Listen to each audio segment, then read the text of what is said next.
Justice for Daniel Curry. Justice for Tyler Smith. Justice for Tyler Smith. Justice for Tyler Smith. Justice for Tyler Smith. Justice for Tyler Smith. Justice for Tyler Yo. Yeah, we tuning in here live and direct.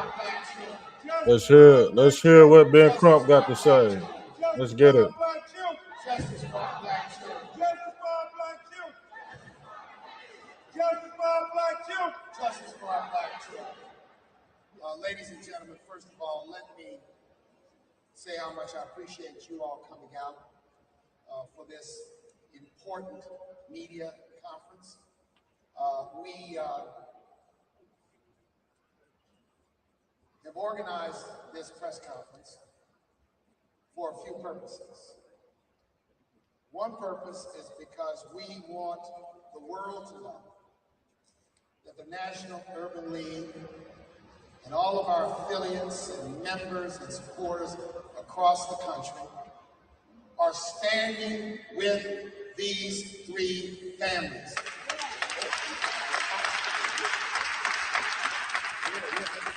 And when families suffer the tragedy of the loss of a child, it gets lonely.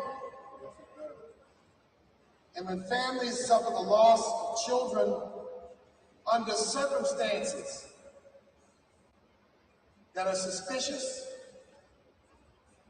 and to the naked eye appear unjust, we must stand with these families. When families face the challenge of a non-responsive criminal justice system, we must stand with these families. With this giant of a lawyer and advocate over the last 15 years, going all the way back to Trayvon Martin, we have stood with Ben Crump and his clients.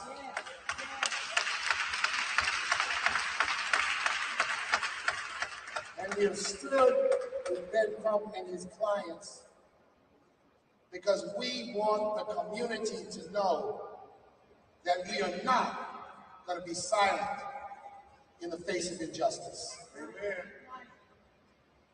You and I cannot even fathom the pain of these families. I want to thank them for their courage, for being here in public, under the glare of the media, in these circumstances. But we want them to know they are with family. We are standing with family. So Ben Crump is going to bring us all up to date on the latest facts, events, and status of these three cases. And we are going to continue, as we said in the earlier session, to advocate until there is justice for these three families. And we will not be silent. We will not get tired. We will not get distracted until justice rolls down in these three cases. So I'm proud to introduce a man who is known as the Attorney General for Black America. And I dare say he stands with the great lawyers that our community has produced. Thurgood Marshall, Constance Baker Motley, Johnny Cotton, and I can name so many others, who over the years have been advocates for our community in many, many ways. So ladies and gentlemen, the next voice you are going to hear is from one of America's great lawyers, someone who is giving voice to the families and the victims of injustice. Ladies and gentlemen, Ben Crump.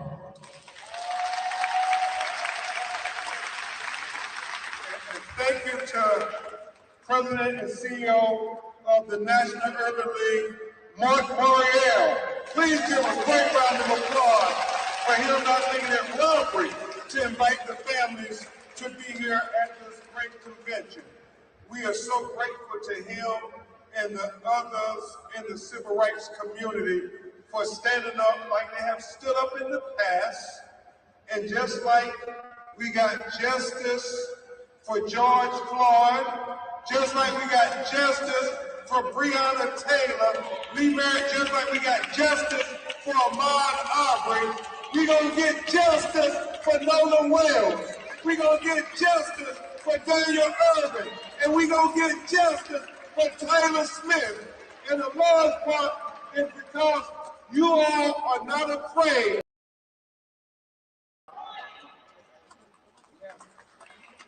Thank you, Mr. Mario. Again, I'm Attorney Ben Crump, along with Attorney Lisa Park. Let's get it. Let's get it. Make sure y'all tuned in. Let's get it. Fighting for the family with other great lawyers for Nolan Wells. We also have present with us the family of Daniel Irvin, who many of you are just learning about outside of Dallas. Who the hell is Daniel Irvin? Tragedy. We have Attorney Sean DeRaya and Attorney Brooke Cluse fighting to help that family get justice, and we want to applaud his mother, Tamika, who has been fighting as only a mother would fight with not many people in the world listening. But we're listening today, Tamika. You are not alone, Tamika. You got Nolan's mother and father, Christine, and Elmore Wansley, who are standing with you as well. Tamika, your daughter is here. You are not alone. God, please let her know she is not alone. Justice for Daniel Irvin. Attorney Harry Daniels, we also have the family of Tyler Smith, Lexington, Kentucky. You're going to hear from all these families. You're going to hear from Tyler's mother and especially his grandmother. Until the lawyers get there, until the community advocates get there, a lot of times these families are just by themselves, President Mariel. And thank God for this mother and this praying grandmother who refused to let them sweep the death of her grandbaby under the rug. And so I will say briefly about each of these tragedies. Obviously, many of you know about Nolan Wells. And you'll hear from his mother and father after brief remarks by Attorney Hertz and Attorney Park.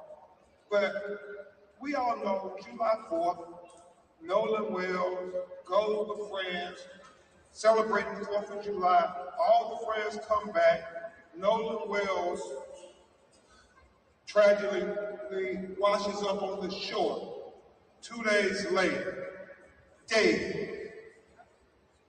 And so we know all the current events that have been happening. We are announcing that we have the audio from the officials, and we have retained and are consulting with some of the foremost audio engineering experts to review those audio tapes from the Seattle call in its entirety. We also, and Attorney Hertz may go into greater detail on these matters.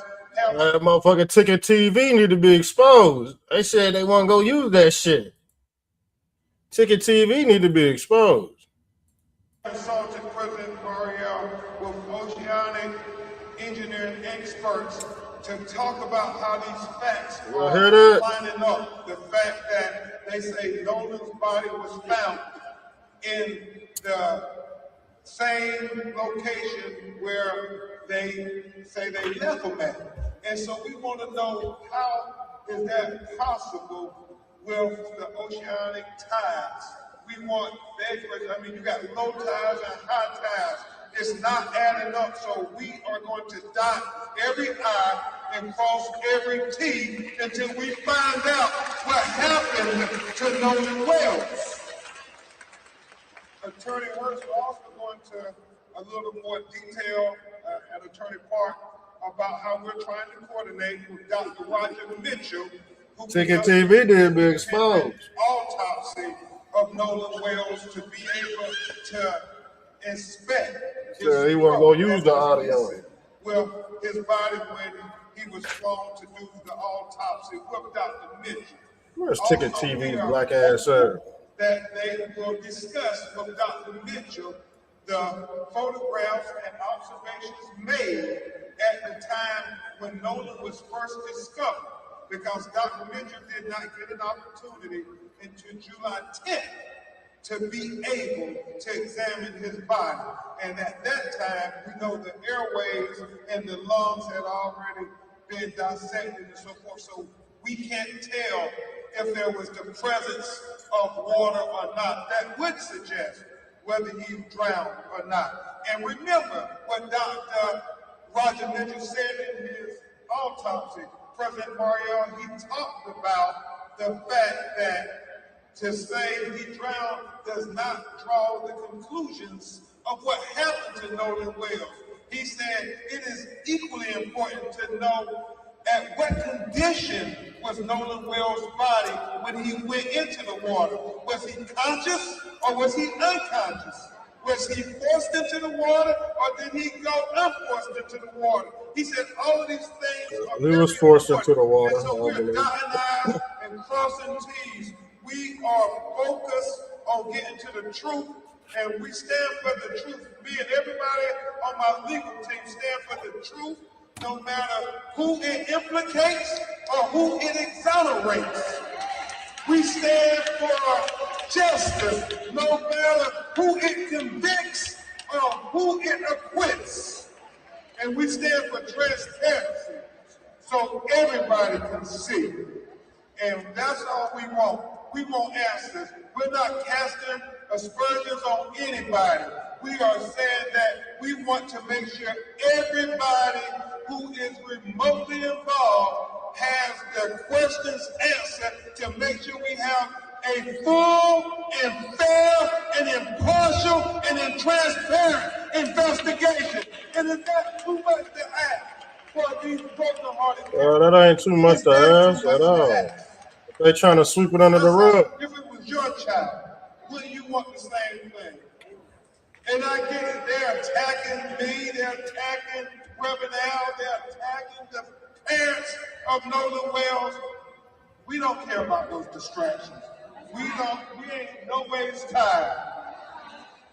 We are completely focused, completely laser focused on getting to the truth, the whole truth, and nothing but the truth. So help us, God. And so the threats, the attacks mean nothing to us. We will not be deterred. Look into our eyes. We're going to get to the truth.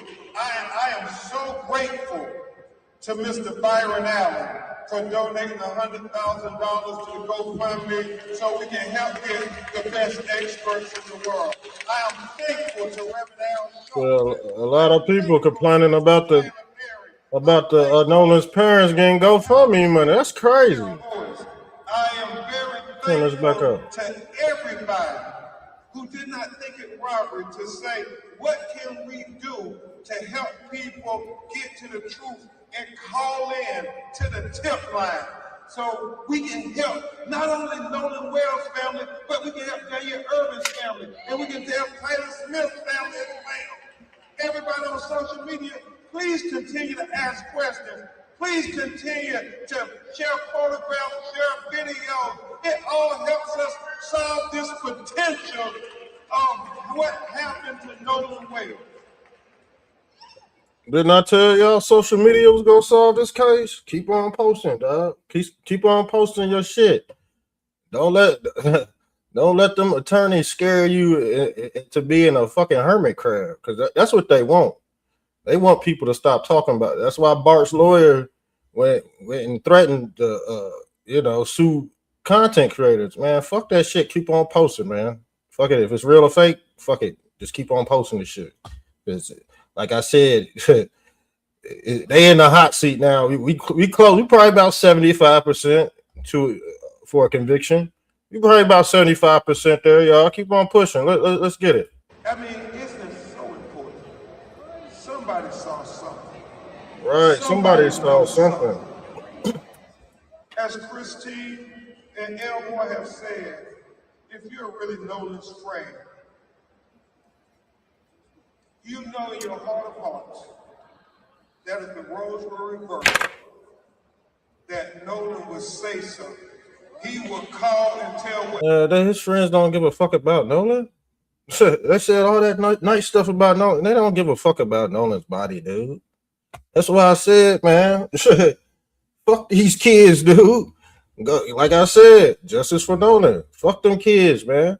Because the thing is, they don't care. They don't care about Nolan's body at all. Obviously, somebody seen something. You had all them white T people out there, and you had like 4 or 5 black kids. So you mean to tell me these black ass dots just disappear?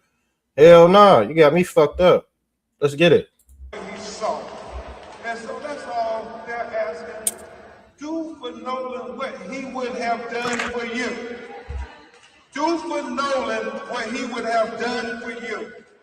Do for Nolan what he would have done for you. Congresswoman Bailey, we thank you in the Congressional Black Caucus. Please stand and join us, Congresswoman. You all asking the questions from the Department of Justice and the FBI. It's important that we have the full weight and force of everybody who has any kind of authority to be able to help us get answers on Nolan Wells and the other 18-year-old black boy.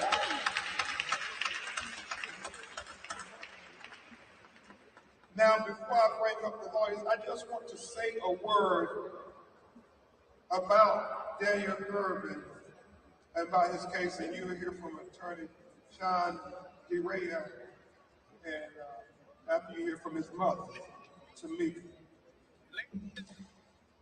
So similar,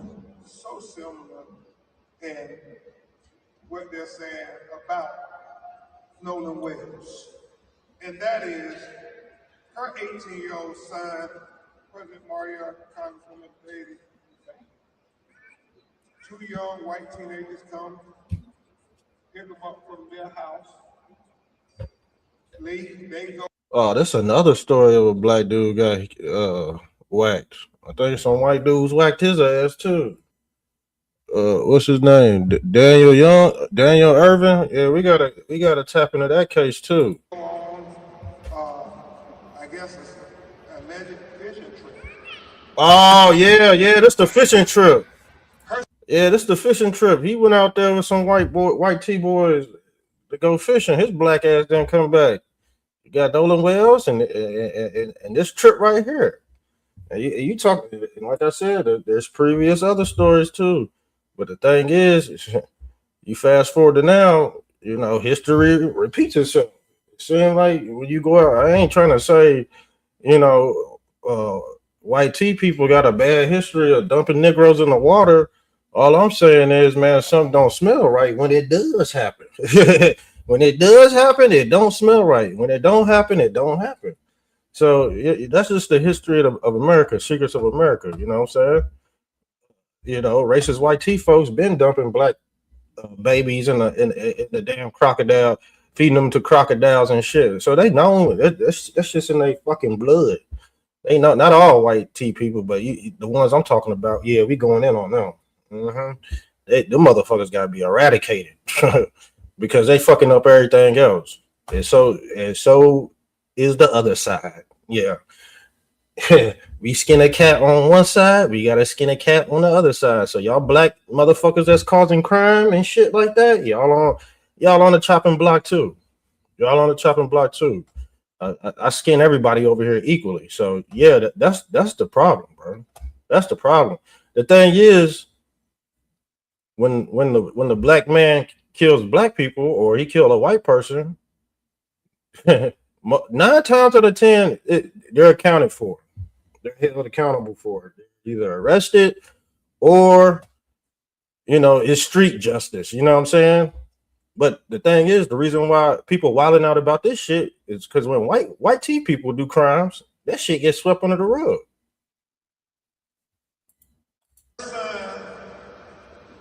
I guess they are saying accidentally drowned. But his two friends then throw away his clothes, right, Sean? Throw away his cell phone. Damn. Go and delete all the text messages. Damn. I see what I'm saying? This shit happens for real. They deleted everything and they still got off. Threw away his clothes and all that. Still fucking went home and got to lay in their fucking bed. Nigga, racism is very alive and well in America. And if you ignoring this shit, you probably racist too. To be honest with you. If you ignoring all this shit being swept under the rug and you ain't trying to help find out what the fuck going on, I think you might be contaminated, man. Let me be honest with you. You got two back-to-back stories of these black Negroes going fishing around water with white folks and they come up dead and the fucking whole case gets swept under the rug. Well, shit, nigga, I done been to jail before and I done seen people came in there with less evidence and still got convicted by the grand jury, indicted by the grand jury. Came in there with less. Yeah, America's not fair at all. When they say free and fair, that's a fucking lie, dude. America is not fair, bro. America got motherfuckers got 400-year head start and all that shit. That shit real, bro. Sweeping shit on the rug, not seeing shit. That's part of white supremacy. And like I said, you got black people in on white supremacy too, but it's the white T people that own all these institutions though as well. So this is institutional racism. Shit gets swept under the rug. And guess what? If they don't like your white ass, they go do you like that too. You see how they did Donald Trump? There's a different kind of creed around this motherfucker. And we go point it out. But guess what? The people that are hypocrites, they in the background looking sad right now. Sad as fuck. Between Daniel Irvin and them, and then say nothing. If it's an accidental drowning, why wouldn't you come to why wouldn't you just say that? He drowned by accident. Why wouldn't you go to the authorities? Why wouldn't you go to somebody and say there was a terrible tragedy, he accidentally drowned? But no, they gonna throw away all of the evidence that is. Same thing with Nolan Wills. If it was an accident, why not say it was niggas? Why don't y'all just say that nigga fell in the water? They could fish about. That would have been a good alibi, right? That'd have been enough right there. Oh, last time we see them shit, motherfucker fell off the boat. We tried to get him out the boat. Y'all could have saved all that trouble, bro. Y'all could have saved all that trouble. Even if they did whack his ass.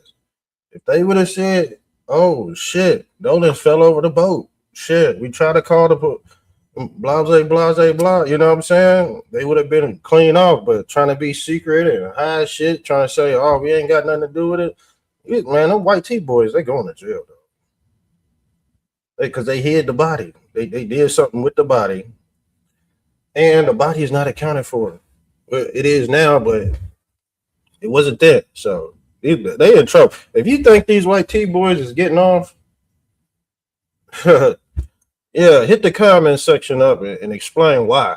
Because I ain't never seen a case where, well, you know what, there is cases like that's been swept under the rug because it don't have all these eyes. It's not a national case. You know what I'm saying? Once it go national, to Mississippi, you see Mississippi, the state of Mississippi, they trying to sweep everything up. They was about to close this case up if it weren't for us internet folks fighting back and Ben Crump and shit and fighting back and shit. So y'all might see you got a lot of conservatives. They don't like Ben Crump and Al Sharpton and shit too. That's fine and dandy, but when it comes to these cases and shit, man, yeah, they go extra hard. You can't do nothing but respect them, even if it is for a political gain. Shit. You do everything for a political gain when you're in the political rank. So people be like, oh, they turn it into a political shit, man. That's what they got to do. If they want to get elected in office, you got to do good deeds. You know what I'm saying? This shit go on the record, you dumbass. Let's get into it. Some of y'all just left behind on critical thinking and shit. Y'all lack critical thinking. especially with this case.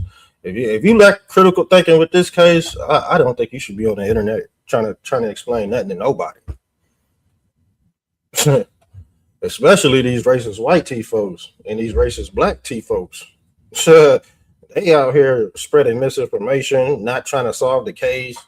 Like, bro, you gotta think if this was your child, you'll be trying to get to the bottom of this shit too. But people don't switch shoes. You know what I'm saying? They already got their mind made up, and that's gonna be their greatest downfall. Ain't nobody gonna listen to you, man. Matter of fact, let me take that back.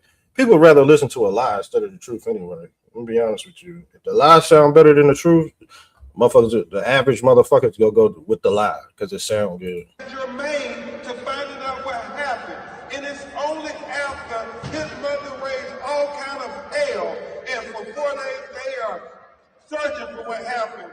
Minister Dominique Alexander and the activists in Dallas, they said, no, something happened to Daniel Irvin. We got to get to the bottom of this. Then and only then, Mark Royale, does the young people come forward to the authorities with their parents, and they say, well, we were there, and they confessed that they threw away his cell phone and his clothes, and they deleted the messages. And so law enforcement charged and arrested him after 3 months. 3 months passed, not until Nolan Wells started making the news that they finally come and they arrest them, but not for the death of Daniel Irvin. They arrest him with tampering with evidence, and that's it. And what his mother is saying, what Attorney Derea is saying, what Attorney Brooke Cruz is saying is simply this. If they would lie about his cell phone and throw it away, if they would lie about his clothes and throw it away. So they charged that kid with tampering with physical evidence and did not charge him with murder? Boy, but holy moly donut shop. My God. Why did they get charged with tampering with physical evidence? Because they got white fucking skin, dude.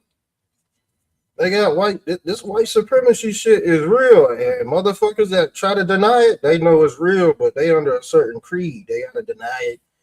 Just like these damn Freemasons out. Freemasons do that shit too. You tell a Freemason some Freemasonry, he gonna say, man, I don't know what you're talking about. That's what they under a secret covenant. White supremacy under a secret covenant. The thing is, when something happens, they all get on code. They don't say nothing, but they all get on code. Just like a switch. You hit that switch, boom. Vindicated. They would lie about deleting text messages between Daniel and them. How can you believe it when they say it was an accidental drowning?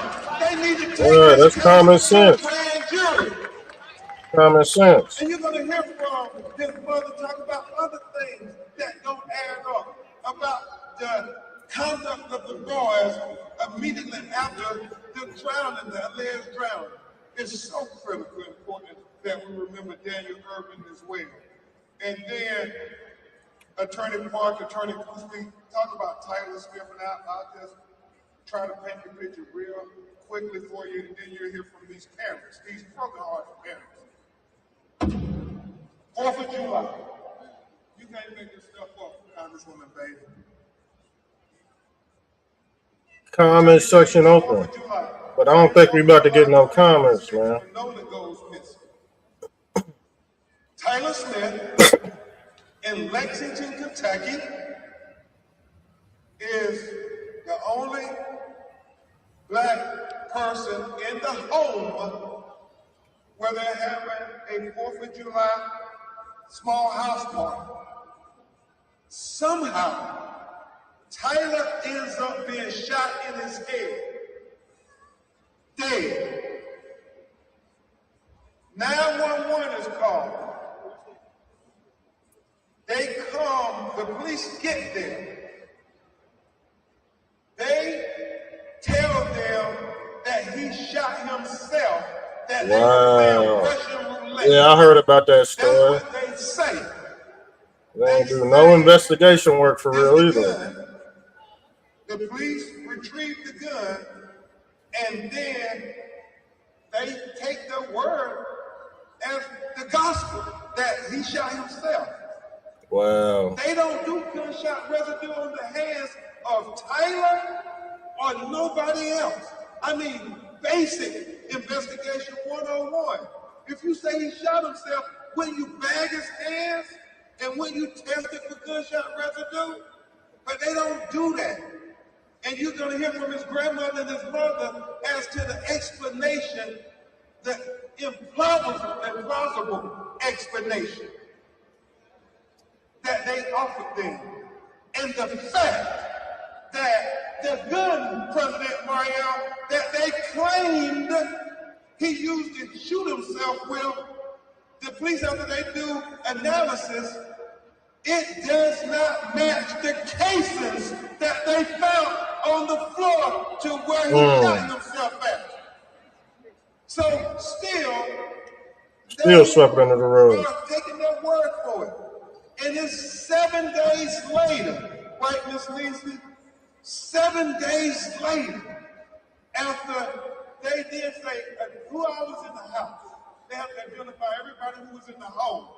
And then they have to track down, well, if this is not the gun that caused the death of Tyler Smith, well, where's the gun at? So they have to go investigate. They go. Damn. They completely hid that whole. They completely swept that whole case under the rug. A third example of white supremacy. This shit real, bro. But I don't understand why people be trying to argue about it. Now, white supremacy is exposed. They open up this. And the thing is, man, I'm gonna be honest. A race war might pop off, y'all. A race war might pop off, and innocent people are gonna get put in harm's way. I'm gonna be honest with you. Innocent people gonna be put in harm's way when it comes to some folks ain't gonna want nothing to do with it. But you got your radicals, man. They about to ride the fuck out, especially about Nolan Wells. So, for real, that shit. I already know how both sides act. I already know how Negroes act. I already know how Caucasoids act. So, man, it is what it is, man. It is what it is. Like I said, don't come around me with no bullshit. I don't care if you black or white. I'm gonna up that. You know what I'm gonna do? I'm gonna turn into damn Carmelo Anthony at this bitch. For real, I'm gonna get to doing everything. On God. And they surround the house. He doesn't come and volunteer after knowing that they're trying to find out and get evidence about what happened to Tyler Smith and come forward voluntarily. They have to go to his house and surround it, and then he comes out and finally he volunteers that this is the gun.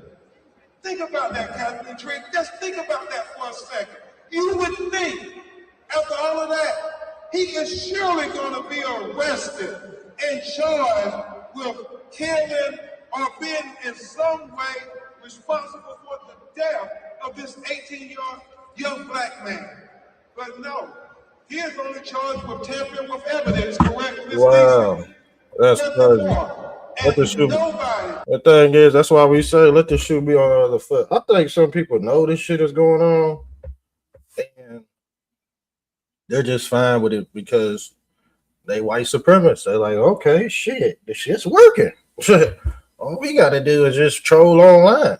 For real, that's how it is. Some people know this shit. This white supremacy shit's working in their favor, so all they do is sit back and troll online. See, they nipples get hard when they can't find concrete evidence. They're secretly they're saying yes, the system is still running, especially in Mississippi.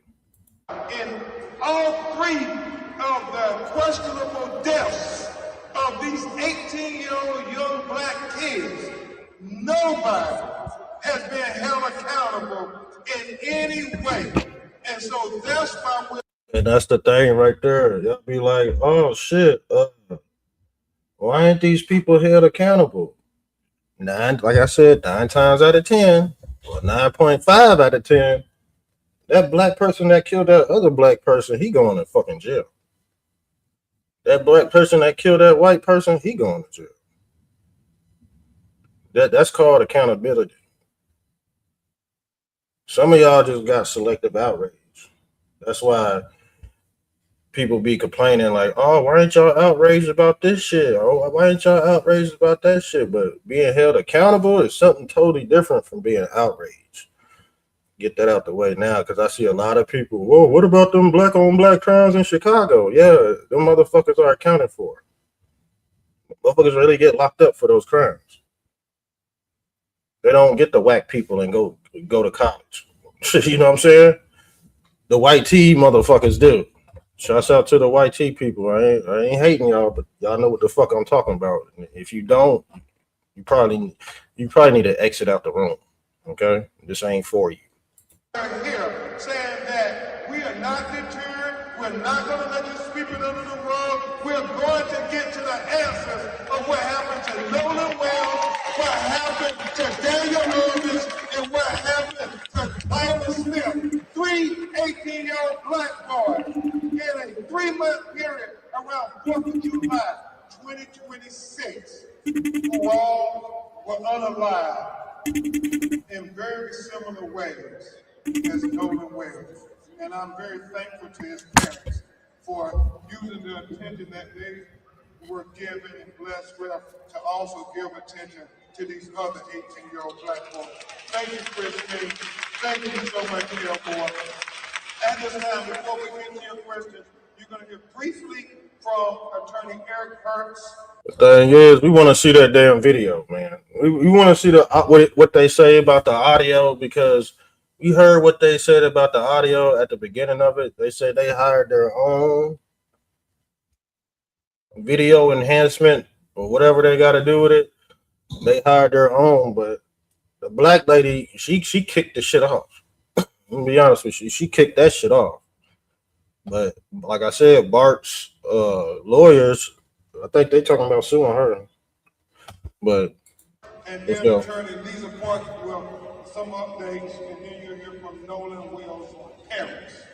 Attorney Eric Hertz, a great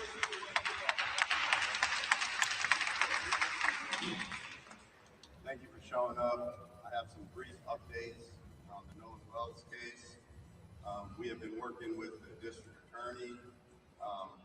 We've gotten a letter back yesterday, and she's willing to listen to some of the evidence we have, although we're having to still discuss her giving us back evidence. And that's something that we will see. The phones, not just our client's phones, but the other phones that are involved in this situation, we are trying to coordinate and have come to a tentative agreement with the district attorney to go ahead and have them investigated together jointly with our experts as well as their experts. And I believe, if I'm not speaking out, Attorney, the FBI is going to also be present there. And that's going to show a lot of stuff that we haven't seen. I'm going to keep this short, but as I always say, I would like to say one more time, society is judged by how the most powerful treat the most vulnerable, and justice will prevail. Thank you. Thank you very much, Attorney Eric Hertz. And now you will hear briefly from Attorney Lisa Park, who heads up our Atlanta, Georgia office and has been leading on this for Nolan Wells. So today I just want to recognize all of these families for coming here today, traveling here to Nashville, even family that's here in the audience. If you think for just a moment, for these tragedies, they really just happened. It really just happened. If you've never had a loved one that you've lost, it's hard. And you feel like going into a quiet place by yourself, mourning, grieving, doing all of our own religious rituals, right? And so it's quite hard that these families have had to come into the spotlight to stand up for their children. This is not where they want to be. And for those people who somehow think that they want to be in the spotlight, I guarantee you, this is not where they want to be. For all of these families, for every single family member that is suffering through these losses. So I want to commend all of these families. I also want to commend them for coming together as a group, right?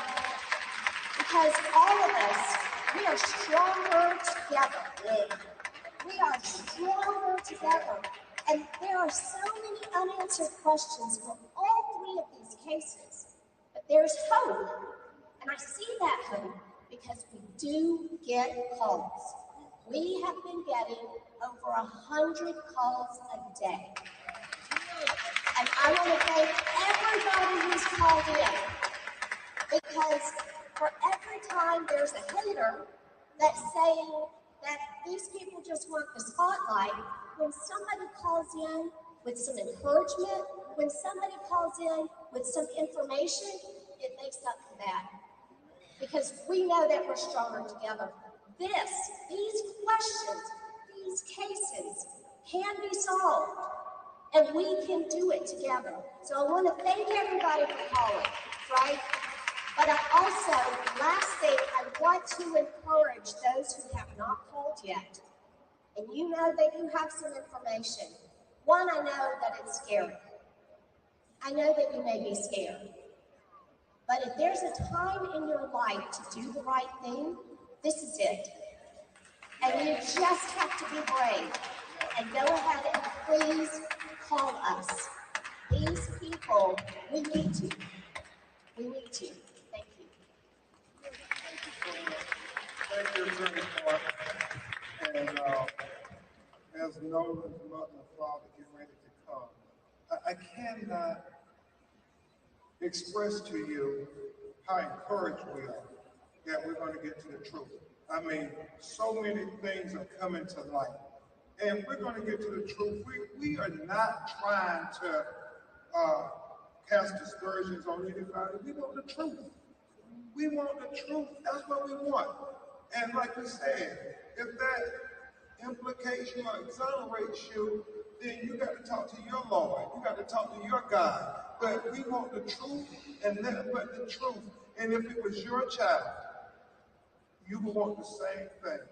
And so that's why everybody who got children, you could understand the pain, the agony that this mother and father have been dealing with since 4th of July. How people came, time they within hours of finding him saying, well, no foul play, just gone. How do you tell somebody just go on when my son is dead and nobody's giving us any answers? All of those people out on that island, and you mean nobody knows nothing? Nobody saw anything? No, we refuse to accept that nobody knows nothing. We're going to get to the truth. We're going to get to the truth. We're going to get to the truth. And it's starting to come to light. Because truth is light. And we're going to get to the truth. Y'all give it up for the mother and father of Nolan Wells, Elmore and Christine.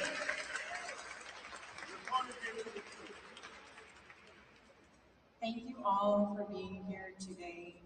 It has been 27 days since we have been able to talk to our son, to hug him, to tell him we love him. This has been the most difficult time we have ever had. I want to tell you who Nolan was. Nolan was a God-fearing, God-loving child. He loved everyone. He was the person who would just make you feel comfortable just being in his space. He was never one to exclude. He always wanted everyone to be happy, to feel good, to have purpose. He would lift anyone up. It didn't even matter if he didn't know you. If you took that moment to just tell him a little bit about yourself, what you wanted to do in your life, right then and there, Nolan would be your biggest cheerleader. Today we are begging, because I'm not too proud to beg. We are begging, if anyone knows anything, his friends, strangers, please call the hotline, because we will not be able to rest until we get answers. But please, these distractions, these other questions that people, the attacks that people have sent our way, just know we will not be distracted. We are ready to do whatever we need to do as his parents to continue advocating for him, because Nolan is not here. He is not here to speak for himself. He is not here to tell us what happened. So again, we will not rest until we get answers. And if you know something, you need to let us know. Please do not be afraid. Okay? Thank you all so much again. We truly appreciate your love and support.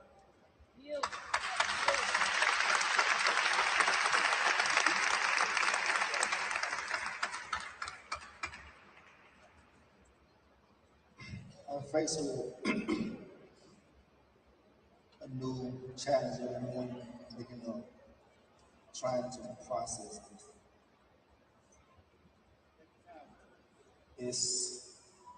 It's the biggest challenge I've ever had.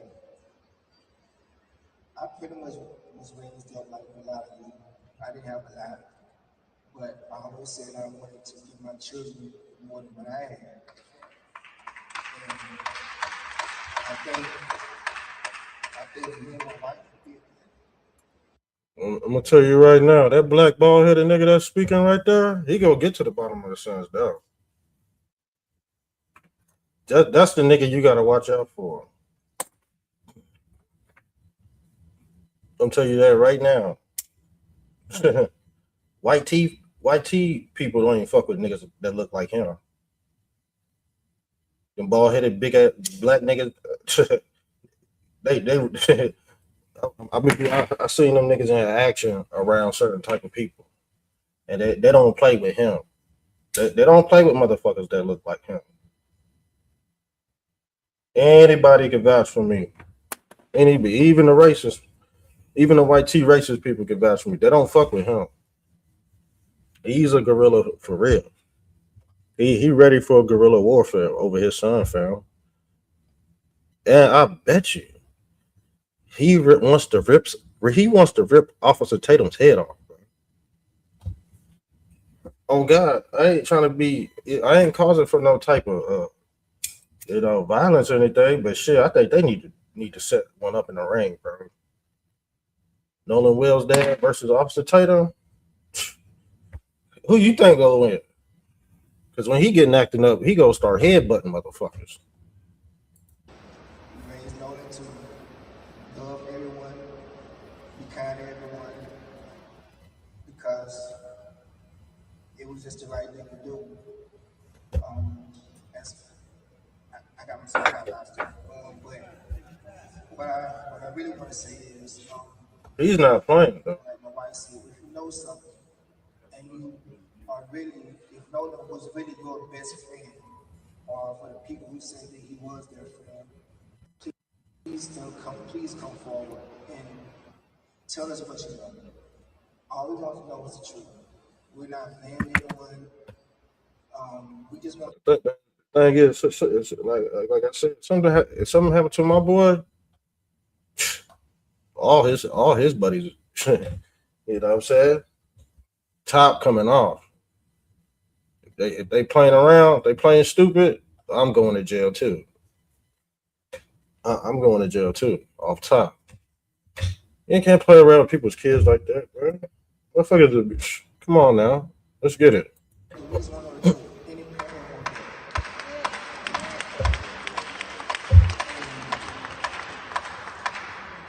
Also, the disrespect is coming toward my wife. For any parent, no matter what race you are, they need time to grieve. A parent can't grieve when you have people attacking them, attacking their jobs, attacking their character, just attacking them, period. Like, where's the empathy? We, as Americans, this is a diverse country. Not no one race made this country. We all made this race, made this country. So we all need to come together. And like I said, if you know something, please come forward and just. See, the thing is, he gotta be publicly, well put, because after he get off stage, he's breaking shit around the fucking house, dude. I bet that motherfucking house is tore the fuck up, dude. Go send him some money. Go send him some GoFundMe money. Matter of fact, what the fuck is his guy? I'm gonna send him some, bro. I'm gonna send him something, bro. You gotta send your people something. Cause the thing is, best believe me, the dominant part of society, they gonna send their people something. They don't make celebrities out of their people. Trust me, for doing the most. So, shit, if you feel like you should support, support. Call our attorneys, give them information, and they'll take them there. Just help us out, and not just us, but all these families, all these families who answer.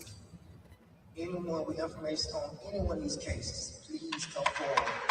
Because losing a child is something that's got to do with the rest of life. Thank you. And President Mario, I would just say the attacks, Christine has been a nurse for years, and she hasn't ever gotten negative reviews. But since she has been advocating to find out what happened to her 18-year-old son. Yeah, she been getting bad reviews. That's crazy. On Horn Island, sick people have been going on her company's website giving her negative reviews. Can you all imagine anything worse than that? That is a shame before God. They are just sick, evil people who would attack this mother and this father for simply saying, we want to know what happened to our child. Don't worry, Christine. We standing with you. We are standing with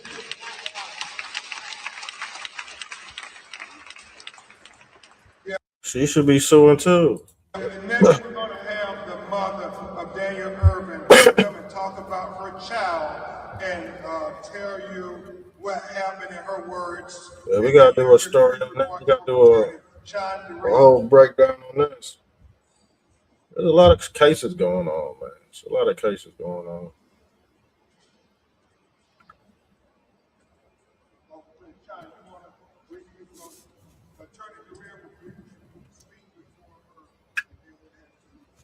Thank you, Mr. Crump.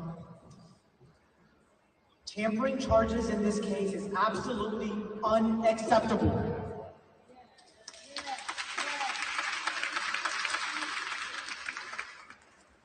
Tampering in itself means that someone intentionally hid, destroyed, or altered evidence.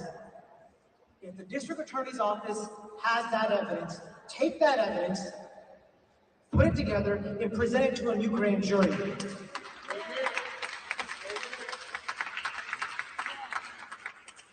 And if the district attorney's office doesn't want to do it, we are calling on an independent investigation by the Department of Justice.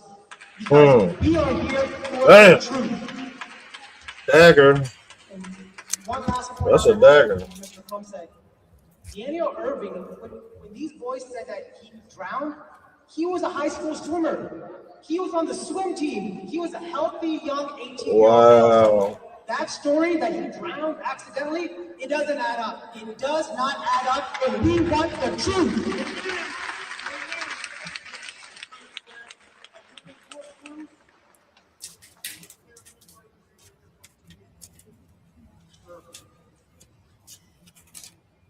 Police and law enforcement are supposed to be protecting and serving. But my question today is, who are they protecting and which communities are they serving? Oh, here we go. Here we go. What I want to know is why crimes against Black and brown people receive less justice and less coverage. I'm gonna give you some data to back it up, and I'm gonna read it because I don't want to. Let's get it. Let's get it. In a 10-year period, statistics show that 53% of Black killings go uncharged, no charges related. And so that means over half of those related killings are never prosecuted. And when you think about arrest rates, 63% of white victims receive justice versus are compared to 47% of Black victims. So when people think we have two systems of justice in this country, the data kind of backs that up. And now we'll hear from Tamika.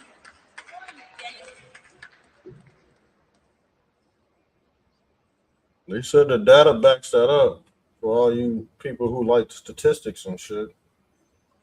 I don't want to bring that shit up. I am the mother of Daniel Irvin. This is my daughter, Azaria Irvin. This is Daniel's eldest sister. So what a lot of you guys don't know, to give you like some context, my son told me that he was going to go outside and hang with some friends, okay? And I was under the understanding that he would be in the neighborhood. So I didn't know where my son was. I thought that he was just visiting friends in the neighborhood.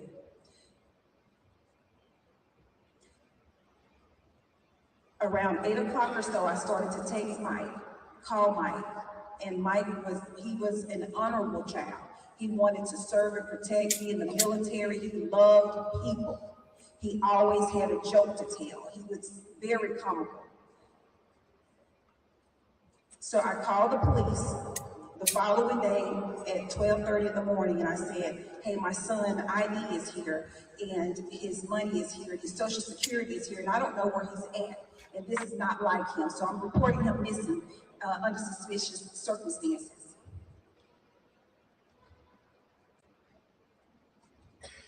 The officers were very dismissive.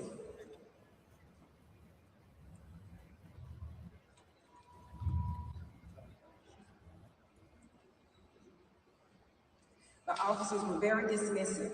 So I didn't get any information about where my son was. I canvassed the neighborhood. I knocked on doors. I asked neighbors for video footage. I had to do. Damn, she had to do all the fucking police work? That's crazy. I had to do it. And so to the mothers, to anyone out there who have a loved one, do not wait for the police to do their job.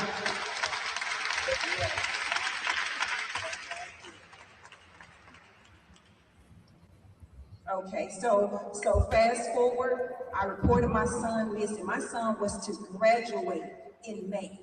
He was unable to graduate because the two boys murdered my son.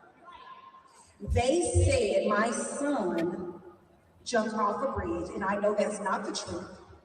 He was found in water. And not only that, my son was on the swim team. He was very comfortable with swimming in the pool, swimming in lakes. The autopsy report shows my son had an unobstructed airway. So my son did not drown. I want to know why the people that are in place to serve and protect failed to do their job from the very start. When I reported my son missing, it took them 35 hours, over 35 hours to input his information only in the state system, showing that he was missing.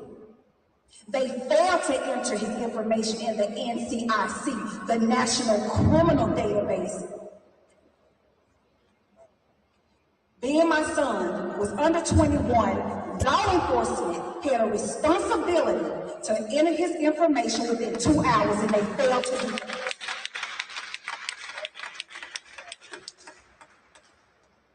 My son will fight for me, and I'm here to fight for him. I want justice. We are in the pursuit of justice. Justice for Daniel Irvin. Justice for Daniel Irvin. Daniel Irvin. And the final family you will hear from is going to be the family of Tyler Smith, who many of you haven't heard of at all. And I want to have his family who drove from Lexington, Kentucky to the National Urban League Convention to say that Tyler Smith life matters too.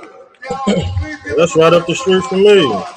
Tyler Smith life matters. Tyler Smith Right up the street from my life spot. matters. Tyler Smith life matters.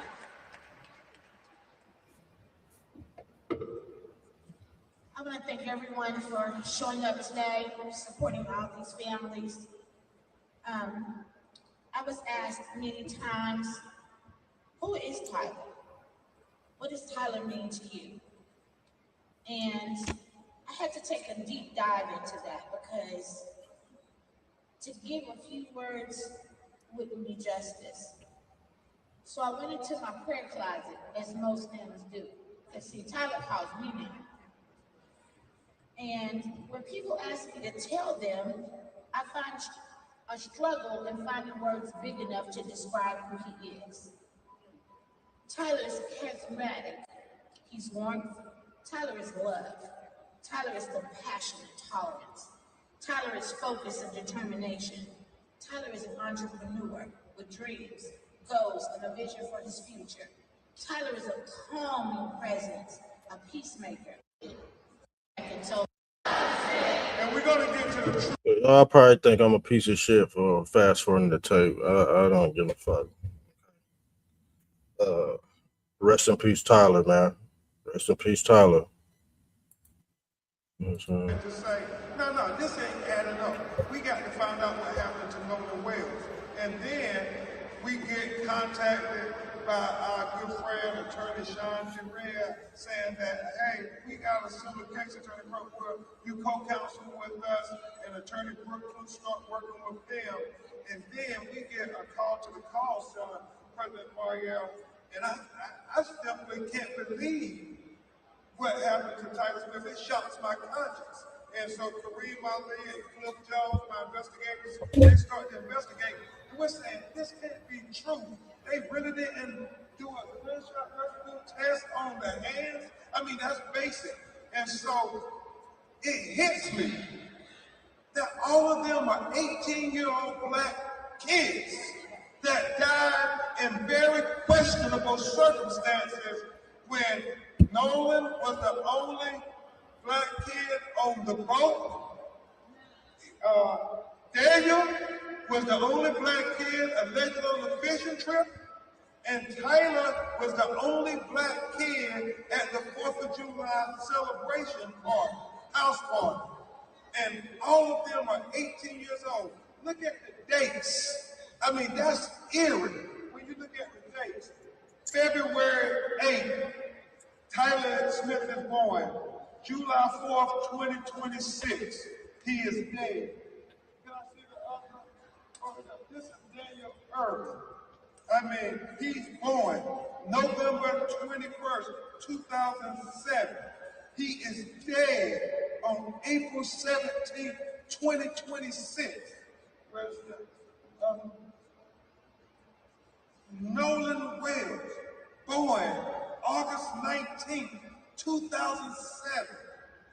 He is dead in July of 2026. The day is yet to be determined. All of these young black kids were born in 2007, and all three of these black kids died 2026, 18 years of age on the cusp of manhood. And I said, no, we got to show that this is not a coincidence that all these young 18-year-old black men are ending up dead and nobody's being held accountable. No, we got to bring the law. We got to bring the law. We must bring the law for these 18-year-old black men. Let me also add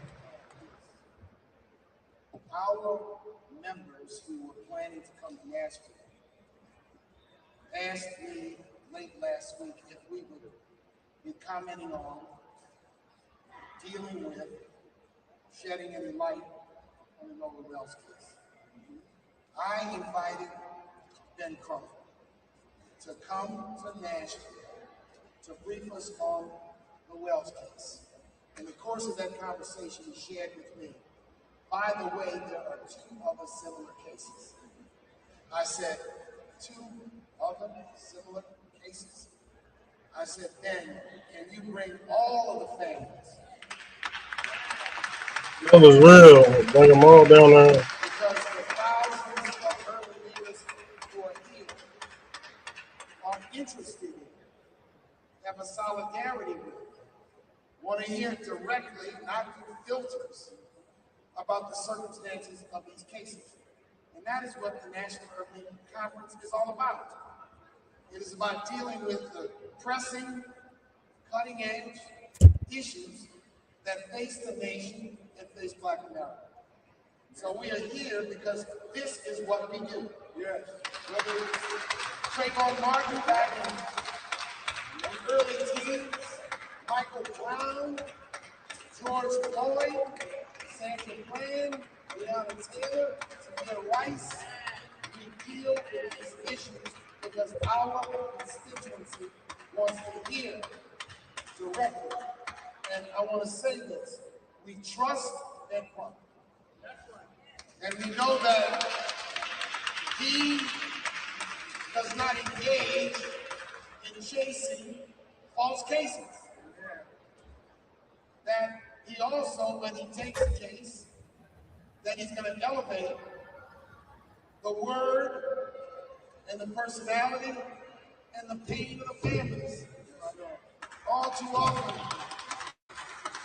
when Black families are victims of violence and victims of unfair justice system, they suffer in silence. They can't find lawyers with the courage and the ability. They suffer in silence.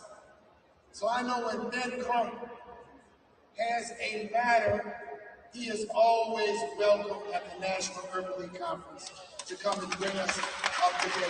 And that's why we're here in Nashville. Other press questions? Any others? Yes, ma'am. Identify yourself, please. New York Post.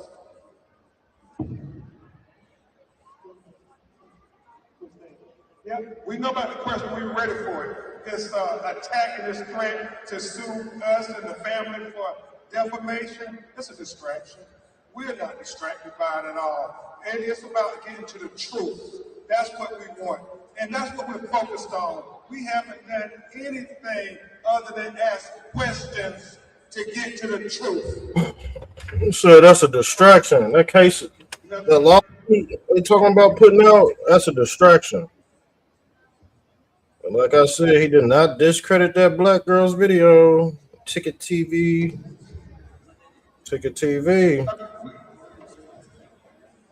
That accusation doesn't deserve a response. It has no dignity associated with someone standing up for children who have died. We don't waste our time arguing with donkeys. We don't waste our time arguing with people who want to distract from the real issue. We have 3 dead Black young men under suspicious circumstances. And I don't think the New York Post ought to give elevation to distractions like that. This is such an old story. We fight for justice, and someone suggests all we want is publicity. You know what happens when we stand here? Our inboxes are filled with hate messages, hate mail, hate this, hate that. No one. Our dignity in standing up. And I'm not your reporter, you work for the paper, your editors told you to ask this question. I want you to know we will not be distracted. And I'm not, Ben Crump is like any lawyer. He should get paid for his work. That's right. Just like every Wall Street lawyer, every Trump lawyer, every insurance defense lawyer. And I really want everyone to understand, let's not be distracted. Let's not give oxygen. Let's not give air to haters and distractors and dissuaders. So thank you for your question.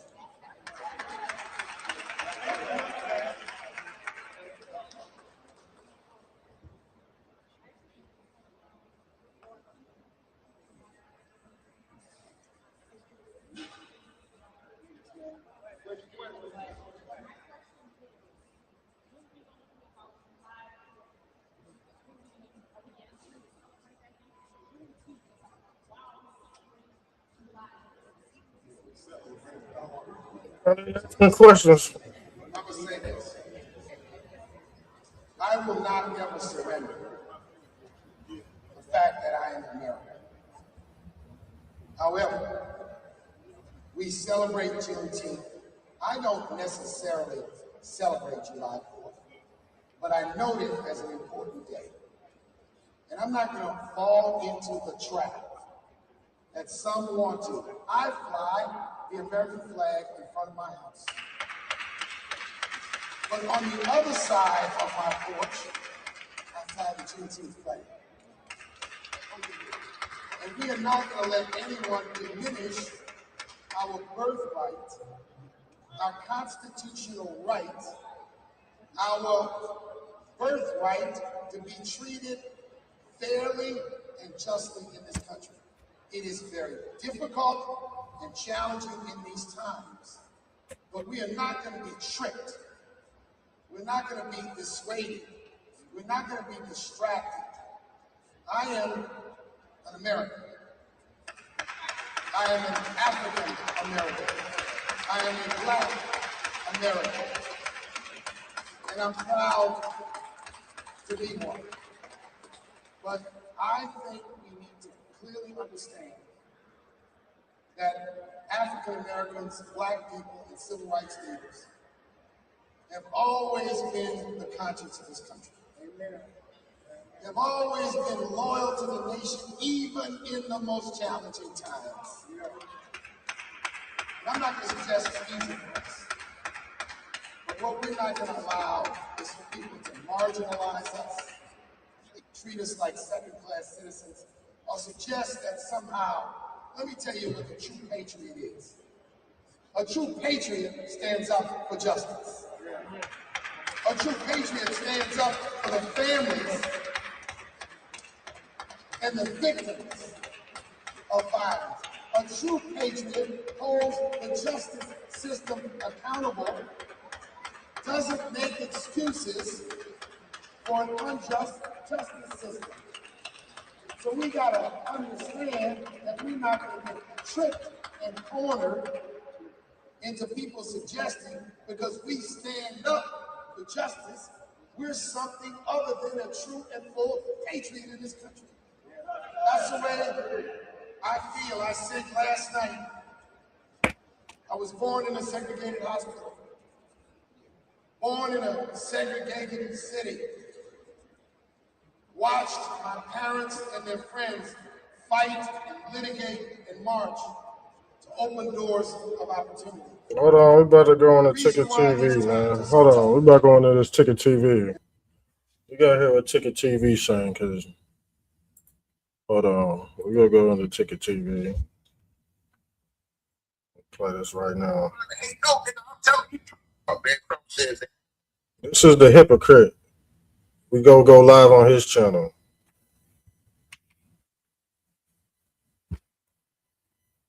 Hold on. I'm gonna play it off my phone. Let's start his shit over again. I gotta hear what the hell this hypocrite. I was saying, man, sad situation, man. It's been 27 days, man. And the mother and father just got on the stage and they don't even know what's going on. The parents just came out. And the parents on the stage with Ben Crump, they still don't have answers, man. The parents and Ben Crump came out and said today that they're not accusing someone. They're not falsely accusing someone. They're not accusing anybody of anything. They want answers. They want the truth. And they're saying that the way they're talking is that people are afraid to tell them the truth. And I agree with their statements because it was so many people out there that day. Nobody saw nothing. And this is why I told y'all yesterday when the Tatum dude came out with that video that he was, you know what I'm saying, me in a way because it said these are his friends, your friends. How can someone tell Tatum that there was a name of somebody who allegedly, you know, gave something to Nolan, but those people didn't give the parents of, they're his friends, allegedly, but they didn't give those names to the parents of Nolan Wells. They gave them to Tatum. Somebody they don't even know.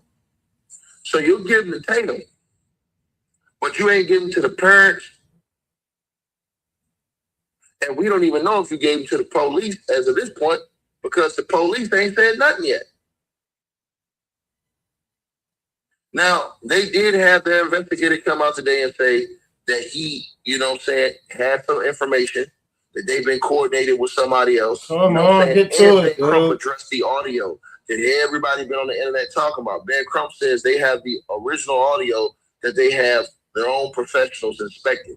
So Ben Crump has not come out and said, hey, man, we got an audio where they were saying this and saying that. That's not what Ben Crump said. Ben Crump said that they have people who are inspecting that audio.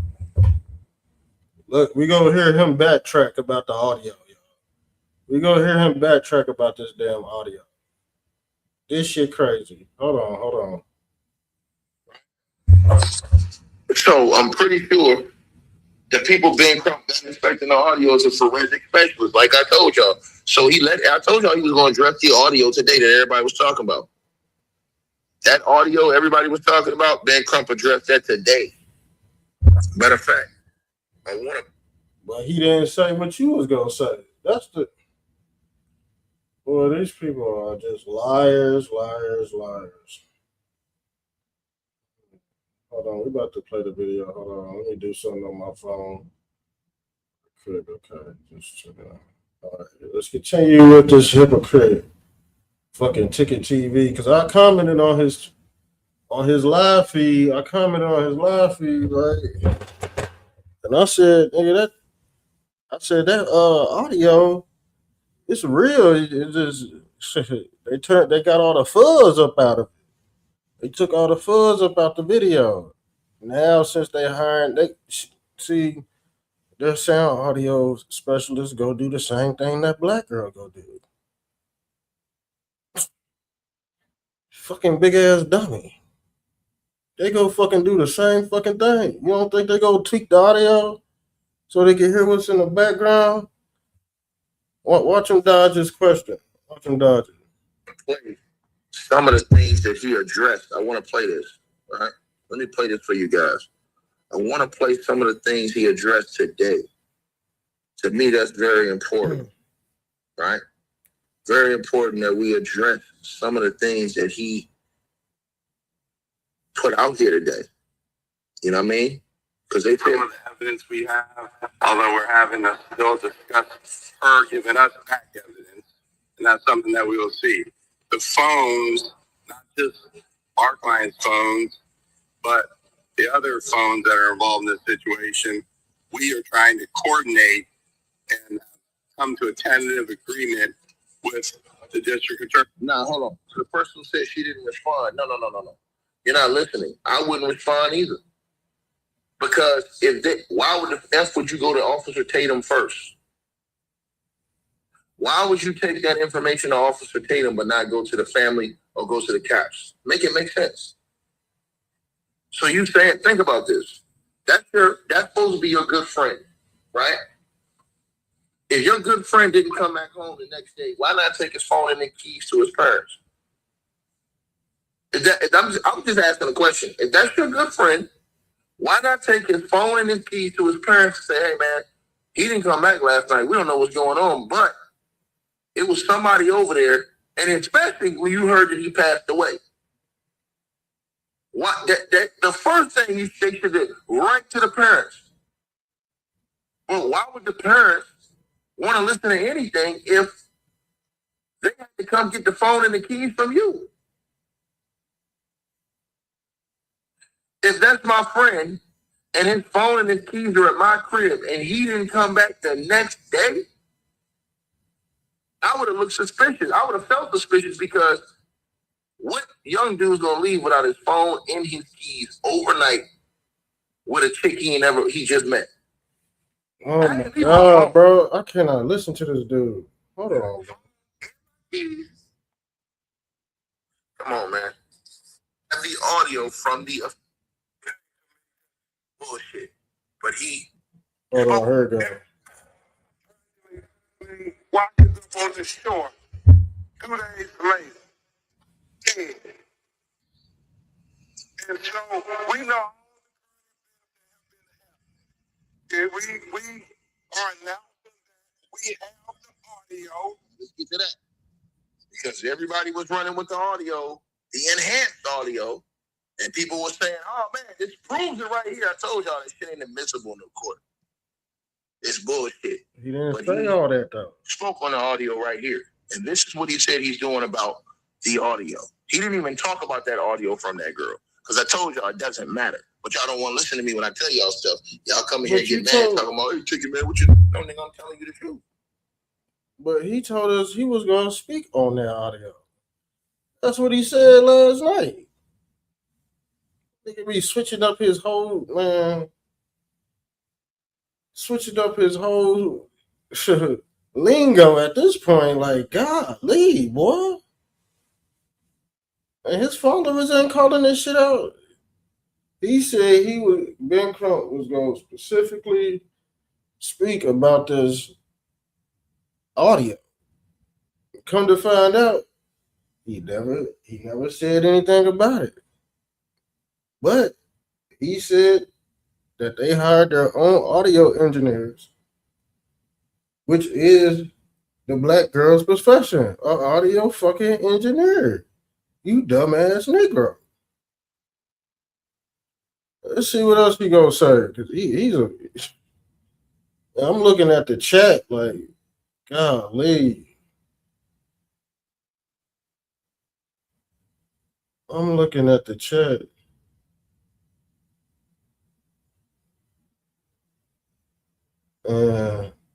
Nobody's checking him.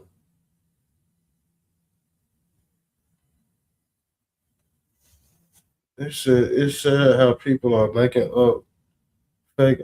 That's not a fake audit. Oh my God.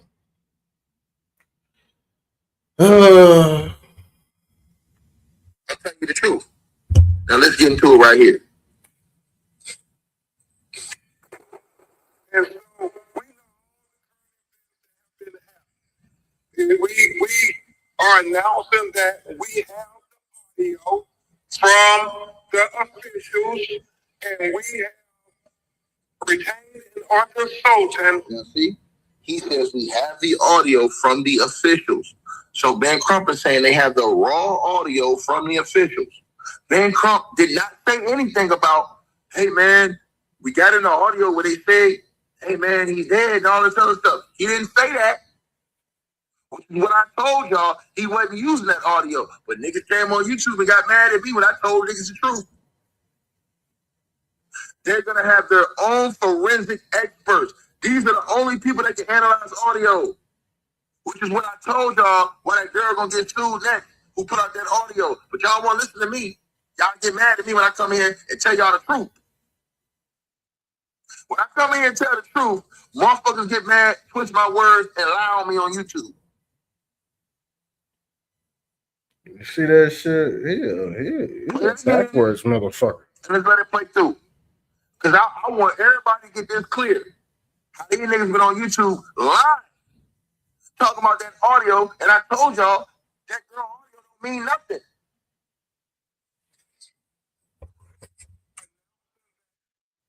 What he mean, it don't mean nothing. That's what brought everybody, that's what made everybody panic. The goddamn audio, you stupid son of a bitch. That's what made everybody go berserk. And to be all honest, Ben Crump's lawyers probably weren't even thinking of that until the black lady brought it out.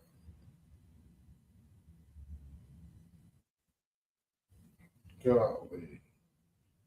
And he said, keep on posting. So what does that tell you? He said, keep on trying to find dirt. This is a stupid son of a bitch, dude. This dude, Ticket TV, man, he's whack as hell. He lame as hell. And he talk with a fucking lisp, like a goddamn fucking adolescent who keep on sucking on a damn pacifier, can't get the passy out of his day. He sucked like he got a fucking passy in his mouth. Golly, he got fucking hella fucking followers. This boy switch up. I'm looking at his chat.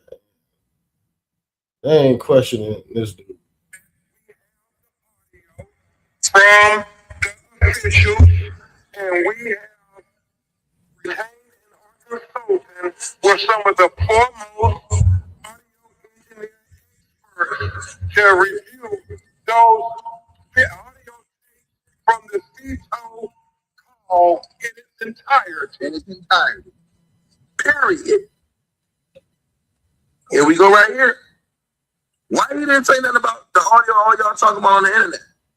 So the person says do a video on Tatum. I did it to him the other. I did it on him yesterday. What are you talking about? You said do a video on Tatum. See, y'all don't even watch his channel. You don't even watch his channel, man. Do a video on Tatum. You don't even watch his channel. We did one yesterday. What are you talking about? We just did a video on Tatum yesterday. Mr. Jesse Pinkman. The hell is wrong with you, bro? Oh, I didn't see that. Okay, well, shut up then. If you didn't see it, don't come in here and tell us what we need to do if you didn't even see that we've already done that. What the hell is wrong with you people? This is what they do to y'all on YouTube, y'all. So they don't see the content when you do it, and then they come in and say, do a video on him. I had a clown come in here this morning in a different video I did on the Celeste Rivas situation. And I said that the parents should be charged for letting her fly to the UK and other places with a grown man. You know what these people came in here and said? Dude came in there and said, nigga, you ain't keep that same energy for R. Kelly. I said, nigga, yes, I did. You didn't listen to the videos. I sent him the video. I sent him the minute time, and he shut his mouth. I didn't see it. Then shut up. If you're not watching all the content I put out, don't say nothing. Just because you didn't see it don't mean we didn't cover it. Period. Period. Right? Right? Listen to what I said. And that's Ben Crump clapping. That's them clapping at the press conference, man. That's not me. The tape I played, that's them clapping. So what the hell are you talking about? What are you talking about? Do you even know what you're saying? Right? Motherfucker, you see what? So this dude completely deflected. What does it say? Breaking. Nolan Will's friend Bart sends OnlyFans model illegal threat. Who is this? Something illegal threat. Oh, this chick.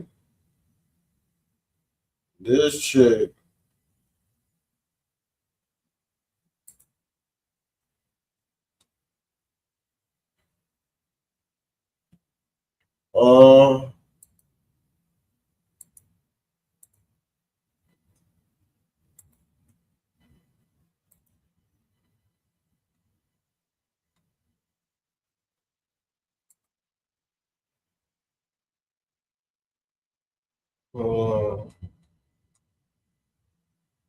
done seen her content before.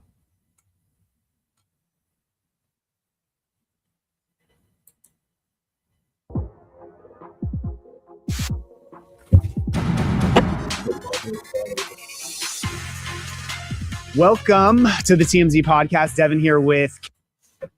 Hold on, let's look her up. Y'all remember her? She be on Facebook. So we sent her.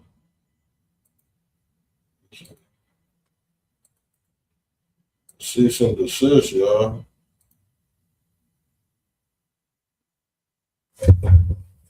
Breaking news.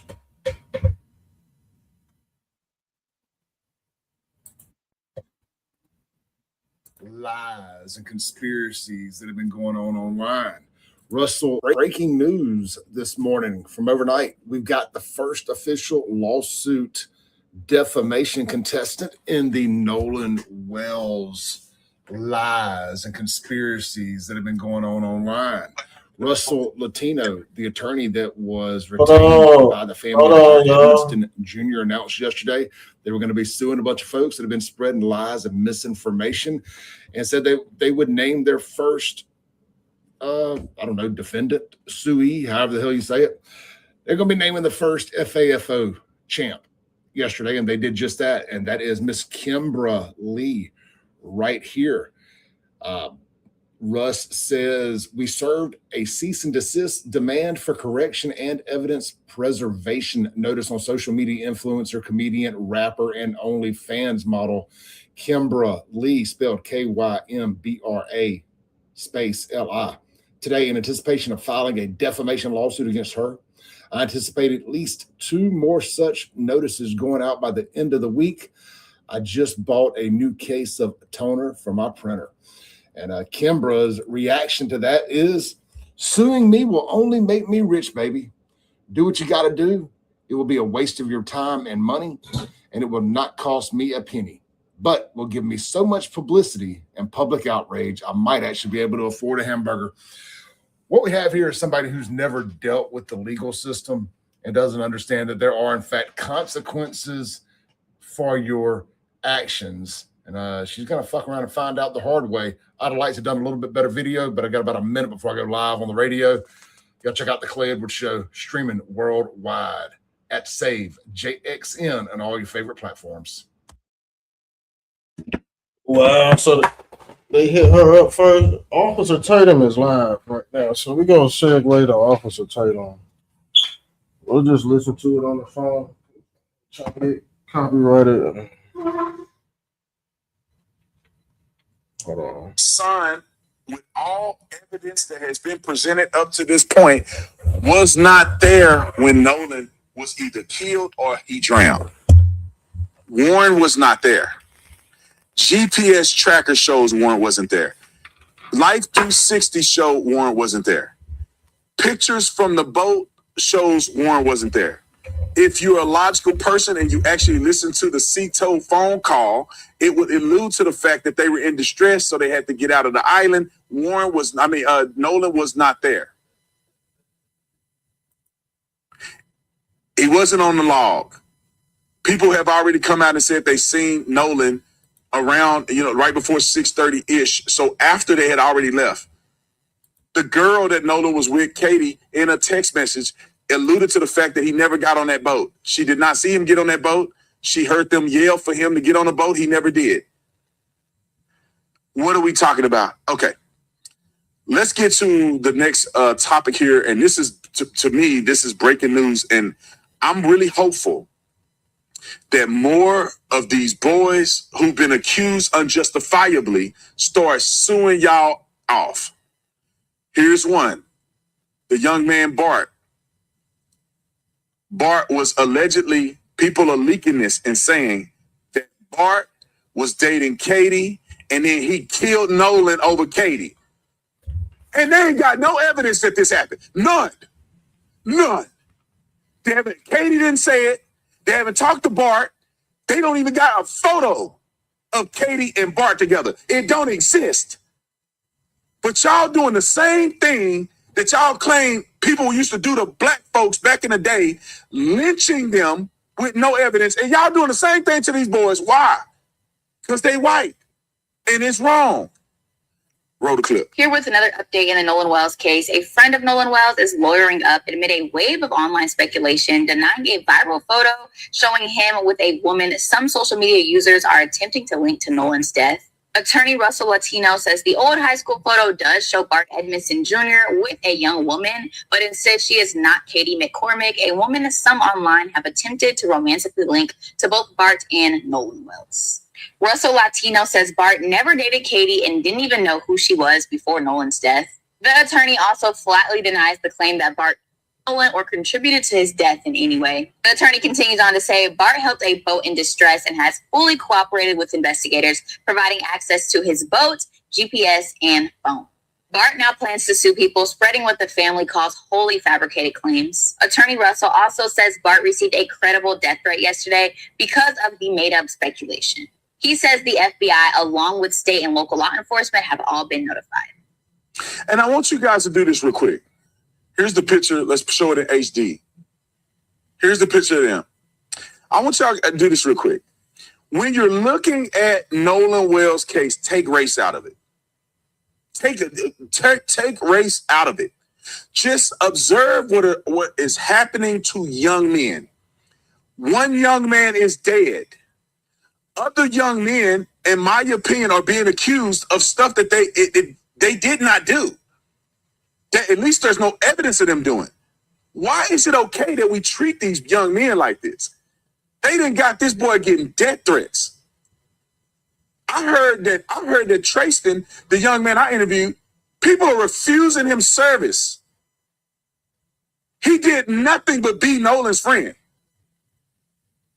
and do an interview to help people understand the context of what happened so they can get to the bottom of Nolan's death, and they don't want to serve in places. The world is just... All right, let's continue. Here's a comparison. Now, to me, they look like two different people. The body size, the look, the facial dynamics, the age, it just looks different. Now, I think this is a picture that was older with Bart and this young lady, but I don't think in 5 years or 2 years or 3 years you turn from that girl to this girl. But before you put that on the internet, how about you test that? How about you verify that? Before you put somebody's son out there and he get killed over something he didn't have nothing to do with. All right. Lawsuits. Put this snag-a-tooth trailer trash woman on the screen. This is the trashiest woman on the internet. And you sorry people. I want to call you the N-word, but I'm not because I'm a Christian. You sorry Neanderthals that let this woman talk so much trash about me and get away with calling me a coon and sell out and all this other stuff because she white and you agree with her. Mister, I stand up for my people, and you let this white girl talk crazy about black people. Oh, the ones that you don't like. Now she getting sued. I should sue her for the stuff she said about me. Just flat out lying. Roll the clip. Got the first official lawsuit defamation contestant in the Nolan Wells lies and conspiracies that have been going on online. Russell Latino, the attorney that was retained by the family of Bart Edmondson Jr., announced yesterday they were going to be suing a bunch of folks that have been spreading lies and misinformation. Kimbra Lee, right here. Russ says, we served a cease and desist demand for correction and evidence preservation notice on social media influencer, comedian, rapper, and OnlyFans model Kimbra Lee, spelled Kymbra space Li. Today, in anticipation of filing a defamation lawsuit against her, I anticipate at least 2 more such notices going out by the end of the week. I just bought a new case of toner for my printer. And Kimbra's reaction to that is, suing me will only make me rich, baby. Do what you got to do. It will be a waste of your time and money, and it will not cost me a penny, but will give me so much publicity and public outrage, I might actually be able to afford a hamburger. What we have here is somebody who's never dealt with the legal system and doesn't understand that there are, in fact, consequences for your actions. And the actions are malicious. This tramp is online saying things that she know to be a lie. I looked at some of her stuff and I'm like, you just made that up. You literally have evidence that this is a lie and you put it together anyway. She put a chart with these boys' names and faces on it. She got a whole concocted conspiracy of how they killed Nolan. That's not public. There's no evidence. There's no interviews. There's nothing that will lead her to believe that other than trying to be salacious. And my producer just said she got an OnlyFans account. Trailer fans. They got a new OnlyFans for trailer trash. They call them trailer fans. And nothing against my people in the trailer parks. I've been to the trailer park. Some of y'all got some clean trailers. Just because you're in the trailer park don't mean you got to be trailer trash. All right? But anyway, y'all know who I'm talking about. So I hope she gets sued, and I hope these other people get sued. And I honestly hope that Benjamin Crump gets sued. I'm going to reserve my opinions on the family in totality right now because I believe that they're being manipulated by Benjamin Crump, that he has convinced them that this is the right way to go instead of them using their instincts and saying, how about we come together as a community to find out what happened to Nolan? Instead of it being like, we're going to not talk to this whole group of people that are reaching out, and then we're going to make up all these theories about what they did or did not do when we could have just talked to them. And we're going to push these theories. And as they get debunked, we're going to deny. And then we're going to file a lawsuit. And then we're going to do this. That's going to take 6 months, 12 months to find when we could have just talked to them at the beginning. It's shameful what I'm seeing happen. Done lemon juice, lemonade, lemon lime, lemon bottom. I don't know what this. Lord help me, the intrusive thoughts. All right, put this fool on here. His hair is thinning out because he's sinning. See, when your hair thinning, it's because you're sinning. All right, and his boyfriend in the back. And I wonder why his husband, he called it a husband. You can't get married to another man. That's not marriage. That's a relationship. But anyway, how are you? Why your husband not in the live stream with you? Huh, Don? Because he white. And you want to spend your career talking about white people bad, and you got one on your back every night. All right, let's get to some of the other stuff that he said about me. Enough of the hits. Let's get to the context of what he's saying. And these people, they want me to be wrong so bad. It's like, dude, just listen to what I'm saying and then critique what I'm saying. They can't. Roll the clip. Okay? And we have not, I try not to say his name. Other folks have said his name. Try not to say his name, but I'll say it this time because I'm doing a report on him. We have warned you about Brandon Tatum. Yes, sir. From the very beginning. What do you want him? He's become one of the loudest public defenders of these surviving teenagers. He's decided to become a defender of the teenagers. Okay? He didn't do nothing. He might think he's helping these teens. In my opinion, he is doing the exact opposite. Time out. They believe that I'm helping them, or that what's being said is clearing their name, giving them a voice. We just got a text from one of them the other day. Thank you for standing up for us. Their attorneys think that what's going on is fair to them. What do you know, Don Lemon? What do you know? Mr. I'm storming into a church thinking you helping people? No, you didn't. They should have put you in jail for that. You actually got arrested for it. Mr. Fake Journalist, he biases all get out. Roll the clip. Every time, there's a nickname for him, but anyway, that rhymes with his name. Every time he inserts himself into the story, he becomes part of the story. he becomes part of the story. Because of you. Instead of shifting the conversation back to the evidence, the focus turns to him, his claims, his interviews, his defense of the teenagers, his commentary, and his credibility. Now, interesting about the teenagers, because the story really is about Nolan Wells, but for him and his coverage has become about the teenagers instead of the victim. And so, as I said, it becomes about the claims, his interviews, his commentary, and his credibility. That doesn't help these young people at all. Oh, okay. You know what it does? It creates another controversy for people to argue about. Why him? Why him? Why him? And it's not like it's not that because I want the interviews. No, I don't. I would have taken my butt down there if I wanted to. That's not it. Why you didn't? Because remember what your mom said, and I'll tell you. Why would your strategy be to sit down with a far-right commentator whose brand is built on confrontation, outrage, and anti-black statements? Let me cook the stew head real quick. Let's put this into context. I didn't make anything about me. You are talking about me. Why don't you just talk about the interview? You don't have to bring Brandon Tatum in it. Just talk about the boy. Just play what they said in the interview. You don't even need me in it. Y'all bringing me up. They wanted to get their voice out there. I sat down and interviewed them, something you don't want to do because you're not a real journalist. You don't want to get the other side. You just want one side. And we got evidence that I reached out to Benjamin Crump. We shared the emails the other day. They don't want to talk to me, but they go on Chris Cuomo's show. Well, it ain't my fault that they don't want their side. They can talk how they want. You bringing me up. You're bringing my name in this. You can just focus on them. You show focusing on me. All right, let him finish. He got some more weird stuff to say. Roll it. Last night didn't help.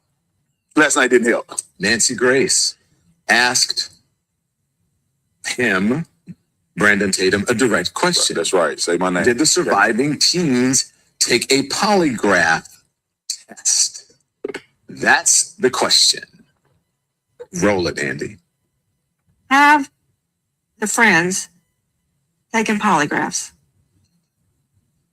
Well, from my understanding, all but I believe one took a polygraph, and from what was told to me that they all passed, and all of the ones that took a polygraph took one without a lawyer, and they cooperated with law enforcement. So from my understanding, everybody took a polygraph. Why do you say that's from what you understand? Did they tell you they took a poly and passed?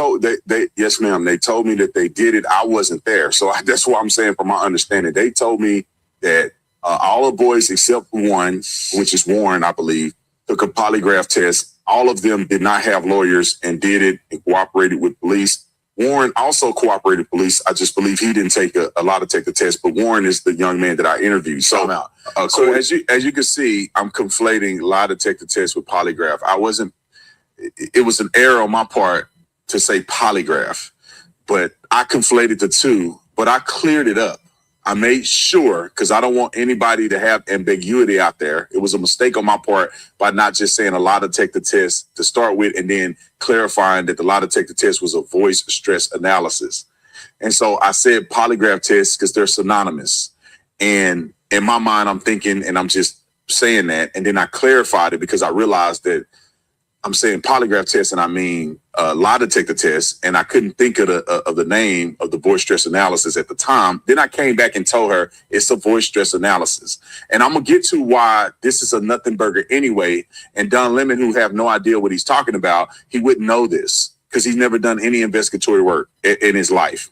Roll the clip. And so what they told me, they all took a lie detector test and passed. And it's an equivalent of a lie detector test. It's not a traditional lie detector test, but it's the same theology of trying to get to if a person is lying. I don't know the name of it. It's an equivalent of a lie detector test. It's a different methodology.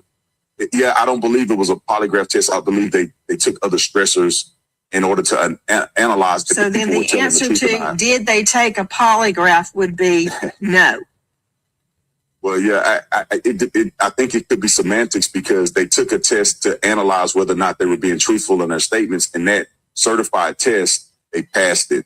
It just wasn't considered a traditional polygraph. I think it's a more advanced way of doing it. Brandon Tatum. Hold on.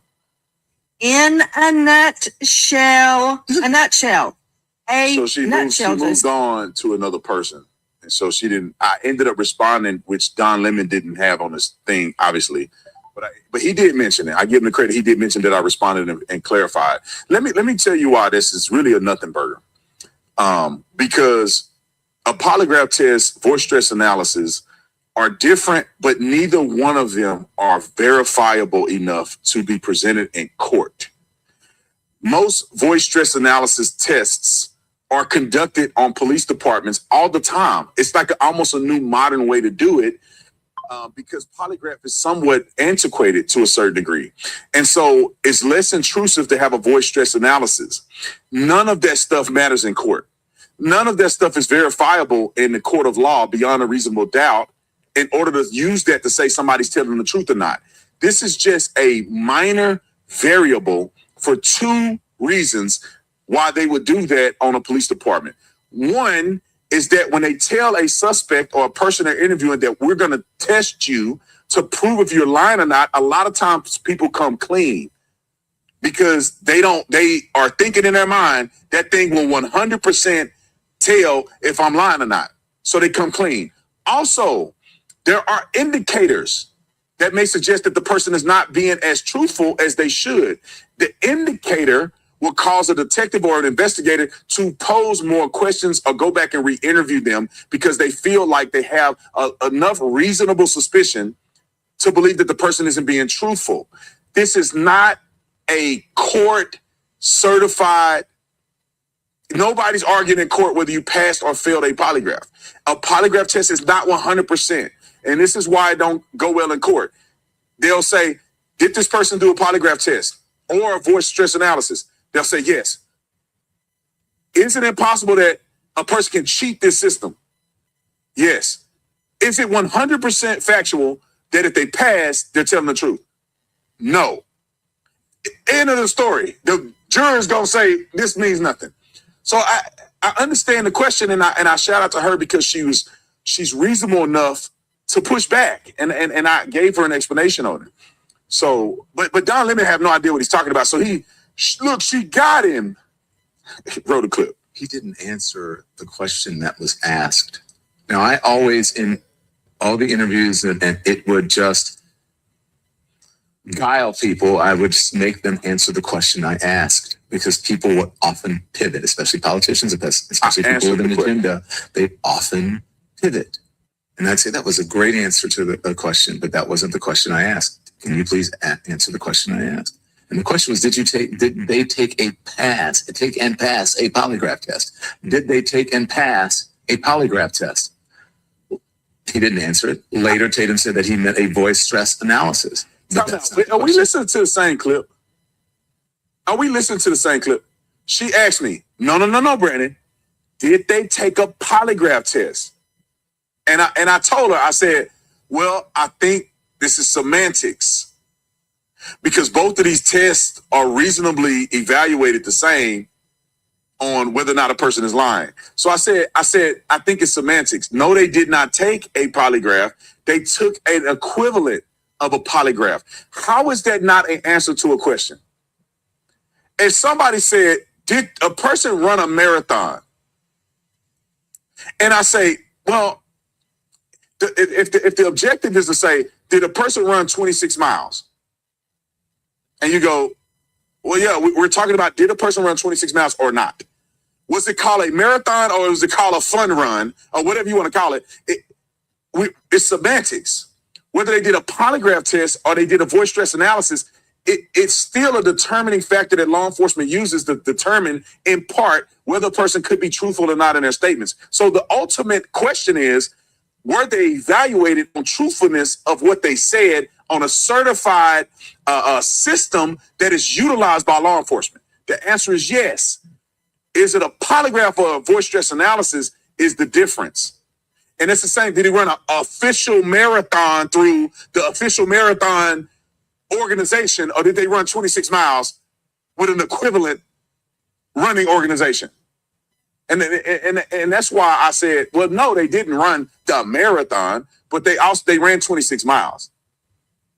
They didn't do a polygraph. They did a voice stress analysis, which is equally viewed in the court as not sufficient for court proceedings.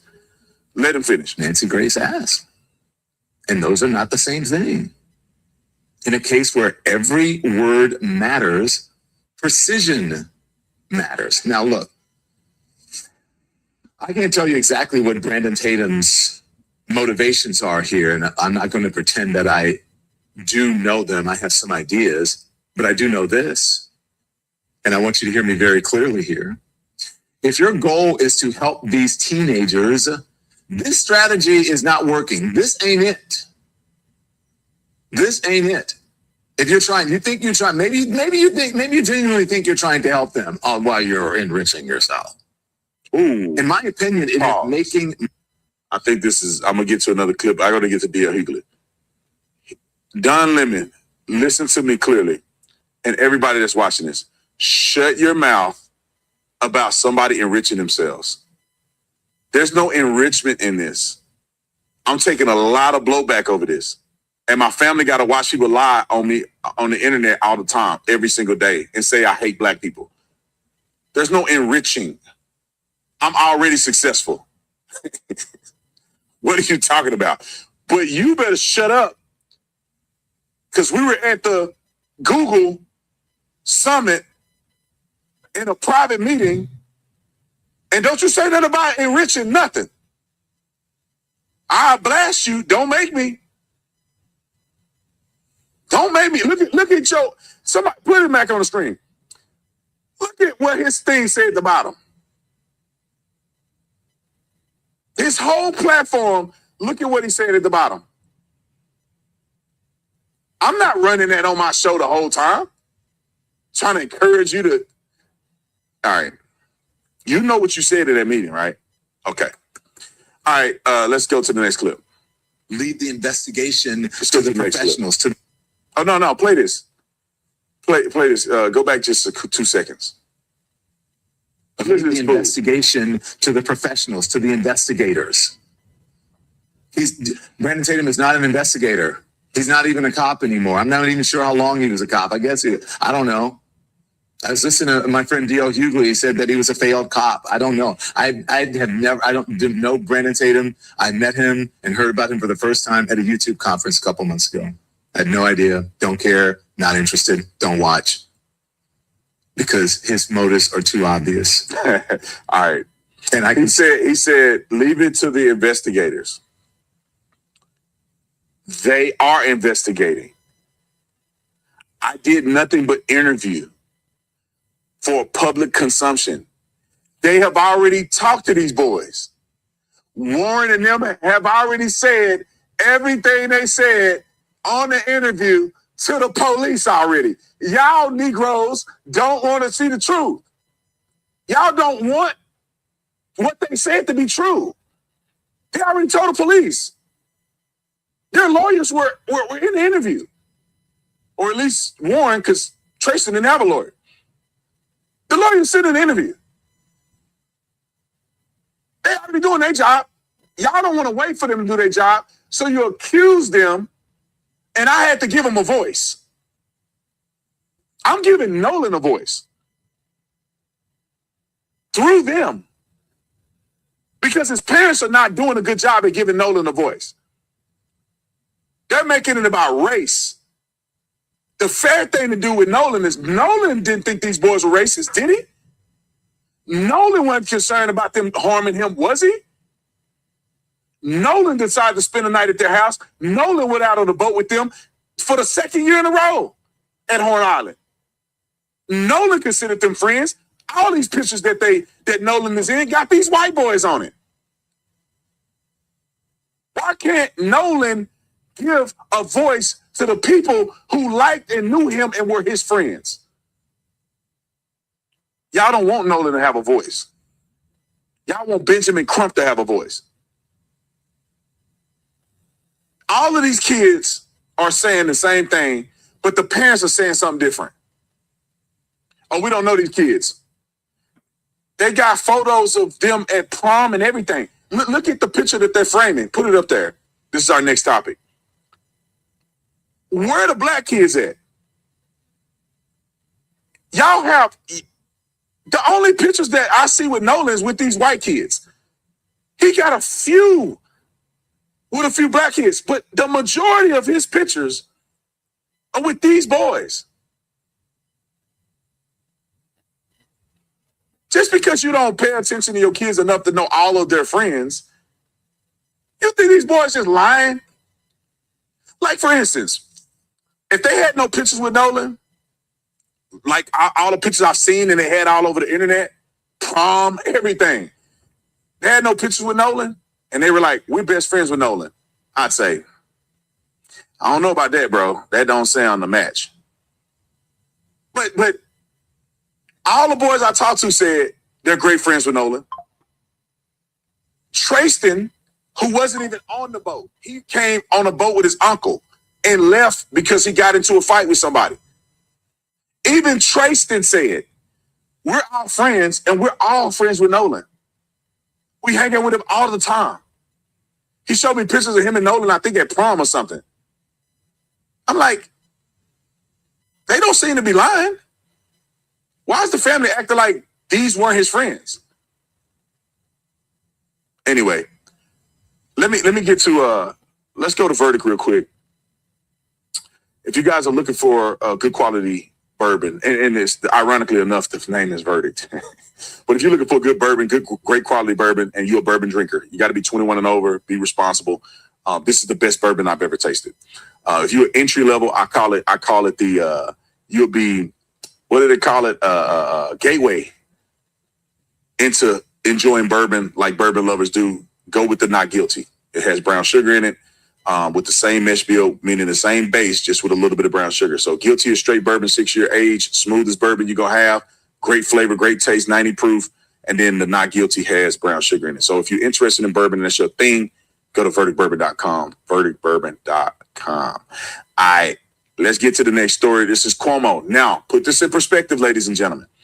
I reached out to Benjamin Crump 4 times over the last week or so, 2 weeks, week or so. They responded back to me. Do we have that in our arsenal or we deleted it? They responded back to me and said, the family is not doing any media interview. We never asked to really talk to the family. We wanted to talk to the attorney first because he's the gateway to the family. And if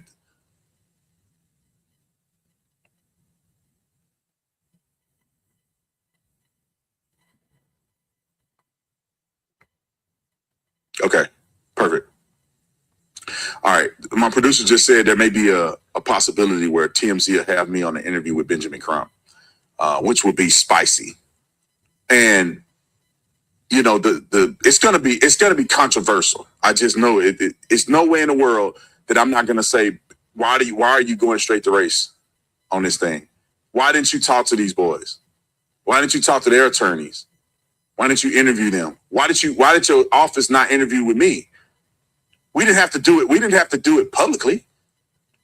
We could have got on the phone and you could have told me, well, what did the boys tell you? What evidence do you have, Mr. Tatum? Send it to us. We ain't even got to talk. He could have said, send me the text that you're saying that the boys are saying and let the family evaluate it. But he said they didn't want to do an interview, but they went on Cuomo's show. I'm just throwing it out there, roll it. Elmore, you heard that kid Trace in the interview say that he was friends with Nolan and that you guys would know him. Do you know him? Do you recognize him? No, I don't. Just because you park your vehicle in someone's yard doesn't mean that they have to know you. Sounds more to me like he's more focused on getting people to know him and getting away from the fact that his so-called best friend is not here anymore. Everyone that they may have interviewed are at home. Our son isn't. Our son should be in college right now. We should be receiving phone calls from them about how his day went, but we can't. And we just want everybody to focus on what the real subject matter is. Not when. Now let's put this in perspective. I don't know these people. I've met Trayston. Trayston could be deceiving me. It's highly unlikely that he is, because he has shown evidence to me and he has given an articulable reason why he believed Nolan was his best friend. He told me he spent nights over their house. So therefore, to put it back on the screen, Trayston said, I parked my car in their yard a few times. So the father is acknowledging that that part is true. So why would parking a car in the yard be true, but everything else Trayston said is not true? I mean, this is just me observing this. I don't know. Trayston could be lying, or they could be lying. I don't know neither one of these people. But Trayston seems to have a far more articulable response. Why is Trayston in pictures with Nolan all the time? Why would Trayston say that he's Nolan's best friend, and Trayston had nothing to do with this? Trayston wasn't even on any of the boats. Trayston wasn't even in any of the pictures. Trayston is not even being accused of killing Nolan. Trayston is not even really involved in nothing but clarifying things. So why would Trayston go, Nolan was my best friend and walk, and Trayston is not even a person that has a reason to lie about that? Now, I think the family has a reason to downplay his involvement because he's saying something contrary to what they're presenting to the world. Trayston gave me a full interview about a lot of details about Nolan and the family. Now, maybe they didn't perceive that Trayston was Nolan's friend, but Nolan obviously did. Trayston showed me a message where, or at least told me that he messaged Christine and that they had a conversation. If I'm impartial, unless I talk to the family and they show some evidence why they believe this boy is just completely lying, I find it hard pressed to. And then you got to think about this. Trayston only done like 2 interviews, maybe 3 at the most. Trayston could be interviewed by everybody on planet Earth. He only done 3 interviews. He clearly is not, and he didn't even. The interview we did with Trayston was a last minute. We wasn't even going to interview Trayston. He just so happened to be over the house. But I had talked to him before the interview, and I was like, man, this kid got a lot to say. And he seems very genuine. And I was a cop for a long time, or I can say a long time, 6.5 years, almost 7 years. I know when I'm talking to somebody and they're genuine. So anyway, he's not a clout chasing kid. He didn't try to insert himself into nothing. He was there to support Warren because they're all friends. Anyway, all right, now let's do this phone call, and I want y'all to watch this pivot because the family don't have to say nothing, but you would think that Benjamin Crump would at least clarify this. Roll the clip. One of the key aspects early on here, counsel, has been Nolan's phone. Originally, with why was it on the boat? Why was he separated from it? There are explanations about that. Was anything done to it? One of the friends responded to that suggestion. Let me play it for you and get your response. None of us had a reason to go through Nolan's phone. I mean, there's multiple phones on the boat. Why would it be? And the boat was having issues. Why would our concern be getting on Nolan's phone or something? I mean, I don't even know Nolan's password. None of my friends do. We had no reason ever to get on Nolan's phone and look at anything. I didn't even touch Nolan's phone. None of us touched Nolan's phone until somebody took it off the boat and put it in a watch truck, and then no one touched it until we handed it back, to the mom that was at my buddy's house. Counsel, does that square? Chris Como, Nolan is dead. We're going to dot every I. We're going to cross every T. We're going to look under every rock. His mother called his phone repeatedly with no answer. That raises questions. Time out. That's all.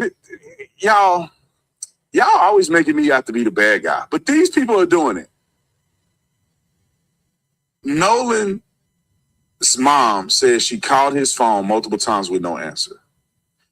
But Nolan's mother spoke to Warren.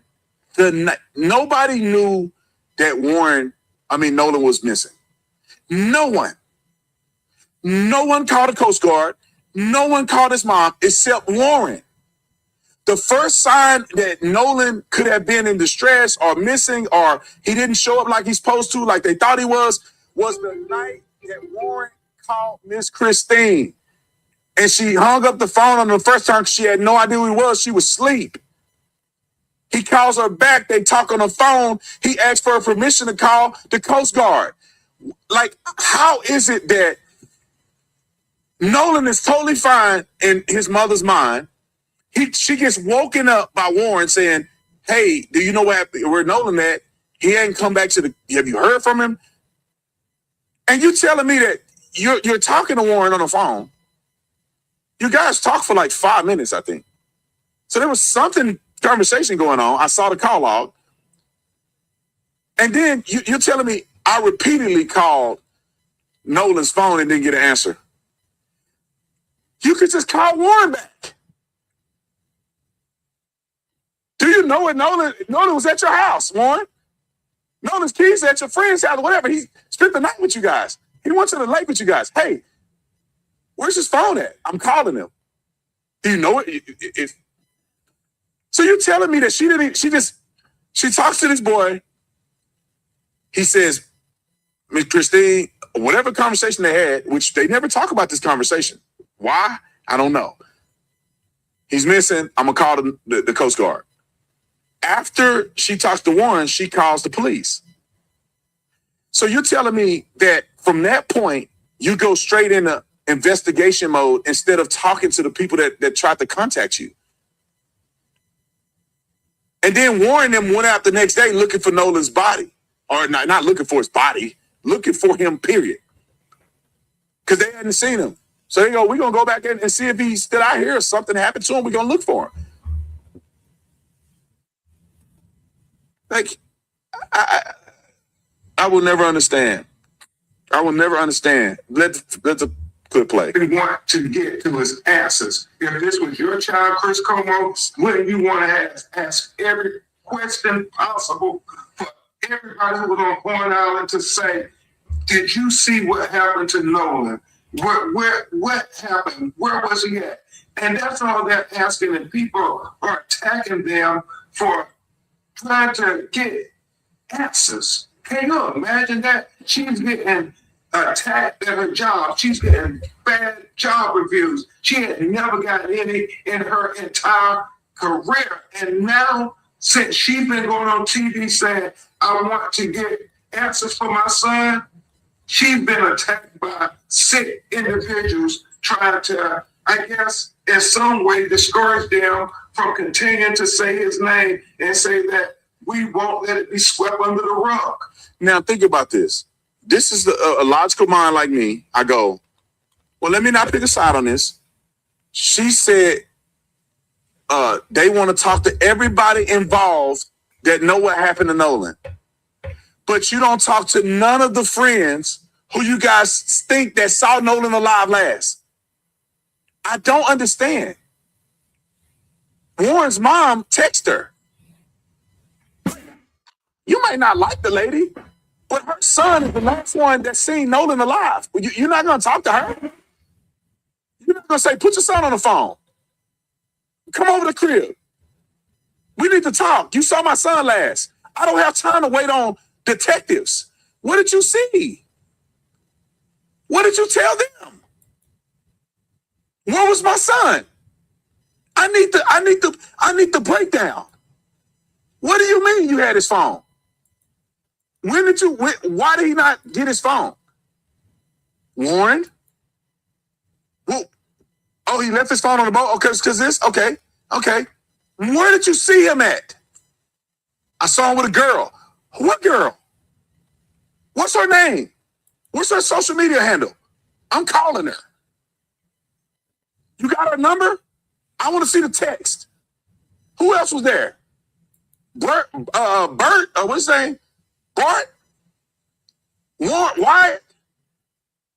The other kids there? Where their number at? Can you get everybody to come over to the house tonight? What do y'all know? Did you talk to the police? Yeah, you did. Oh, what did you tell him? Like y'all cannot get me to understand this. I got kids. My kid come dead, I'm calling your friends. And they mama them. I'm not calling Benjamin Crump. At least not right away. But then, and I'm gonna tell y'all this. One of the kids' mama sent us a document like 80 pages of everybody, all this stuff. I mean, meticulous. Who said what? Who said what on TV? Putting this whole thing together. Why you won't talk to that person? Send that to Crump and let y'all go over what they got. 2 super chats. Was that the whole clip? We got one more clip, and I'm gonna go to super chats. Roll the clip. Do you believe, or do you have any reason to believe that this investigation is doing exactly what you want it to do? Well, we heard at the beginning, they started out saying there was no foul play even before there was any investigation, Chris. So that was a concern to them at day one.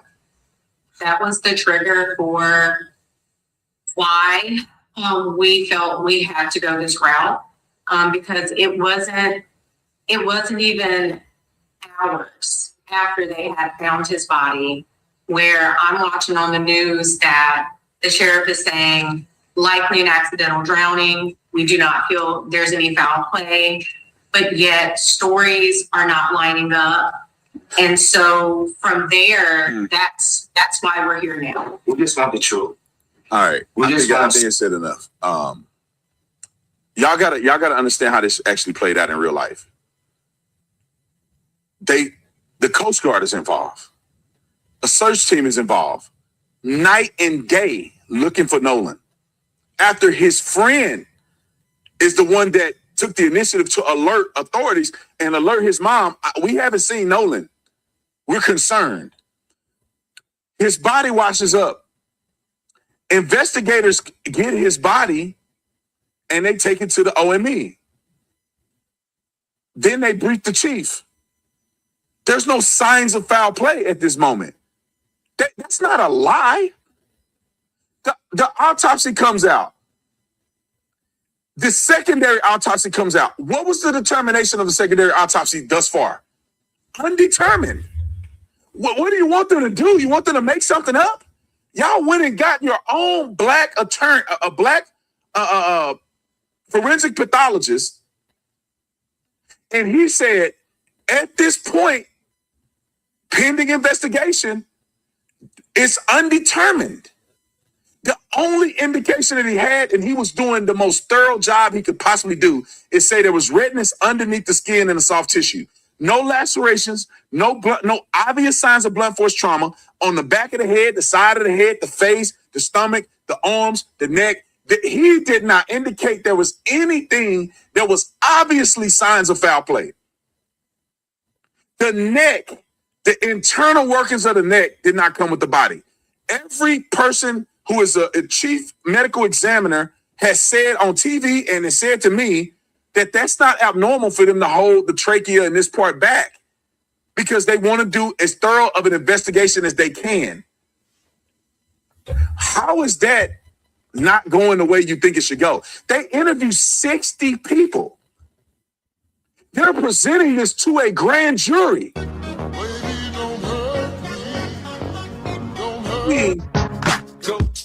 I don't understand.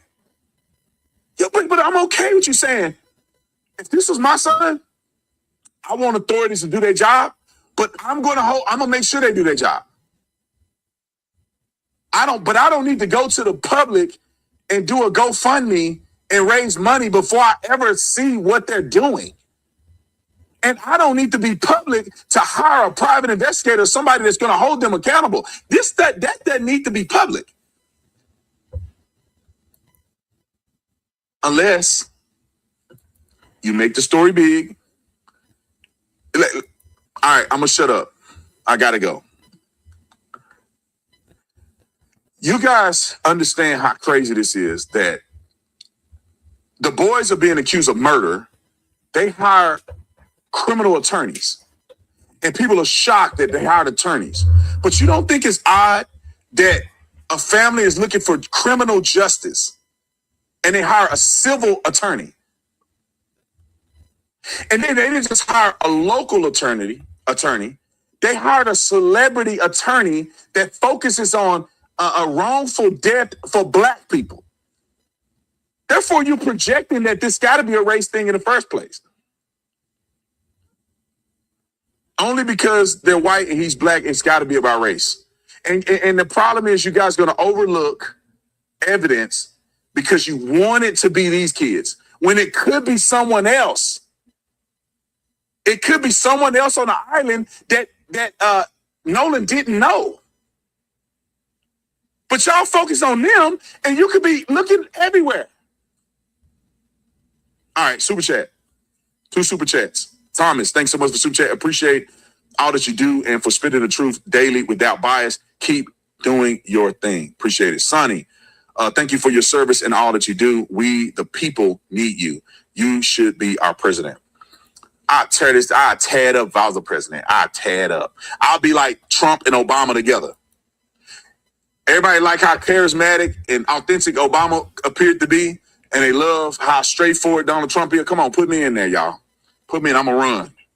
Put me in there. Oh, my God. All right. I love you guys. I got to get going. My wife. A whole bunch of nothing, man. Yeah, let me get off here, man. Let me get off here. I'll be on later on. Wow.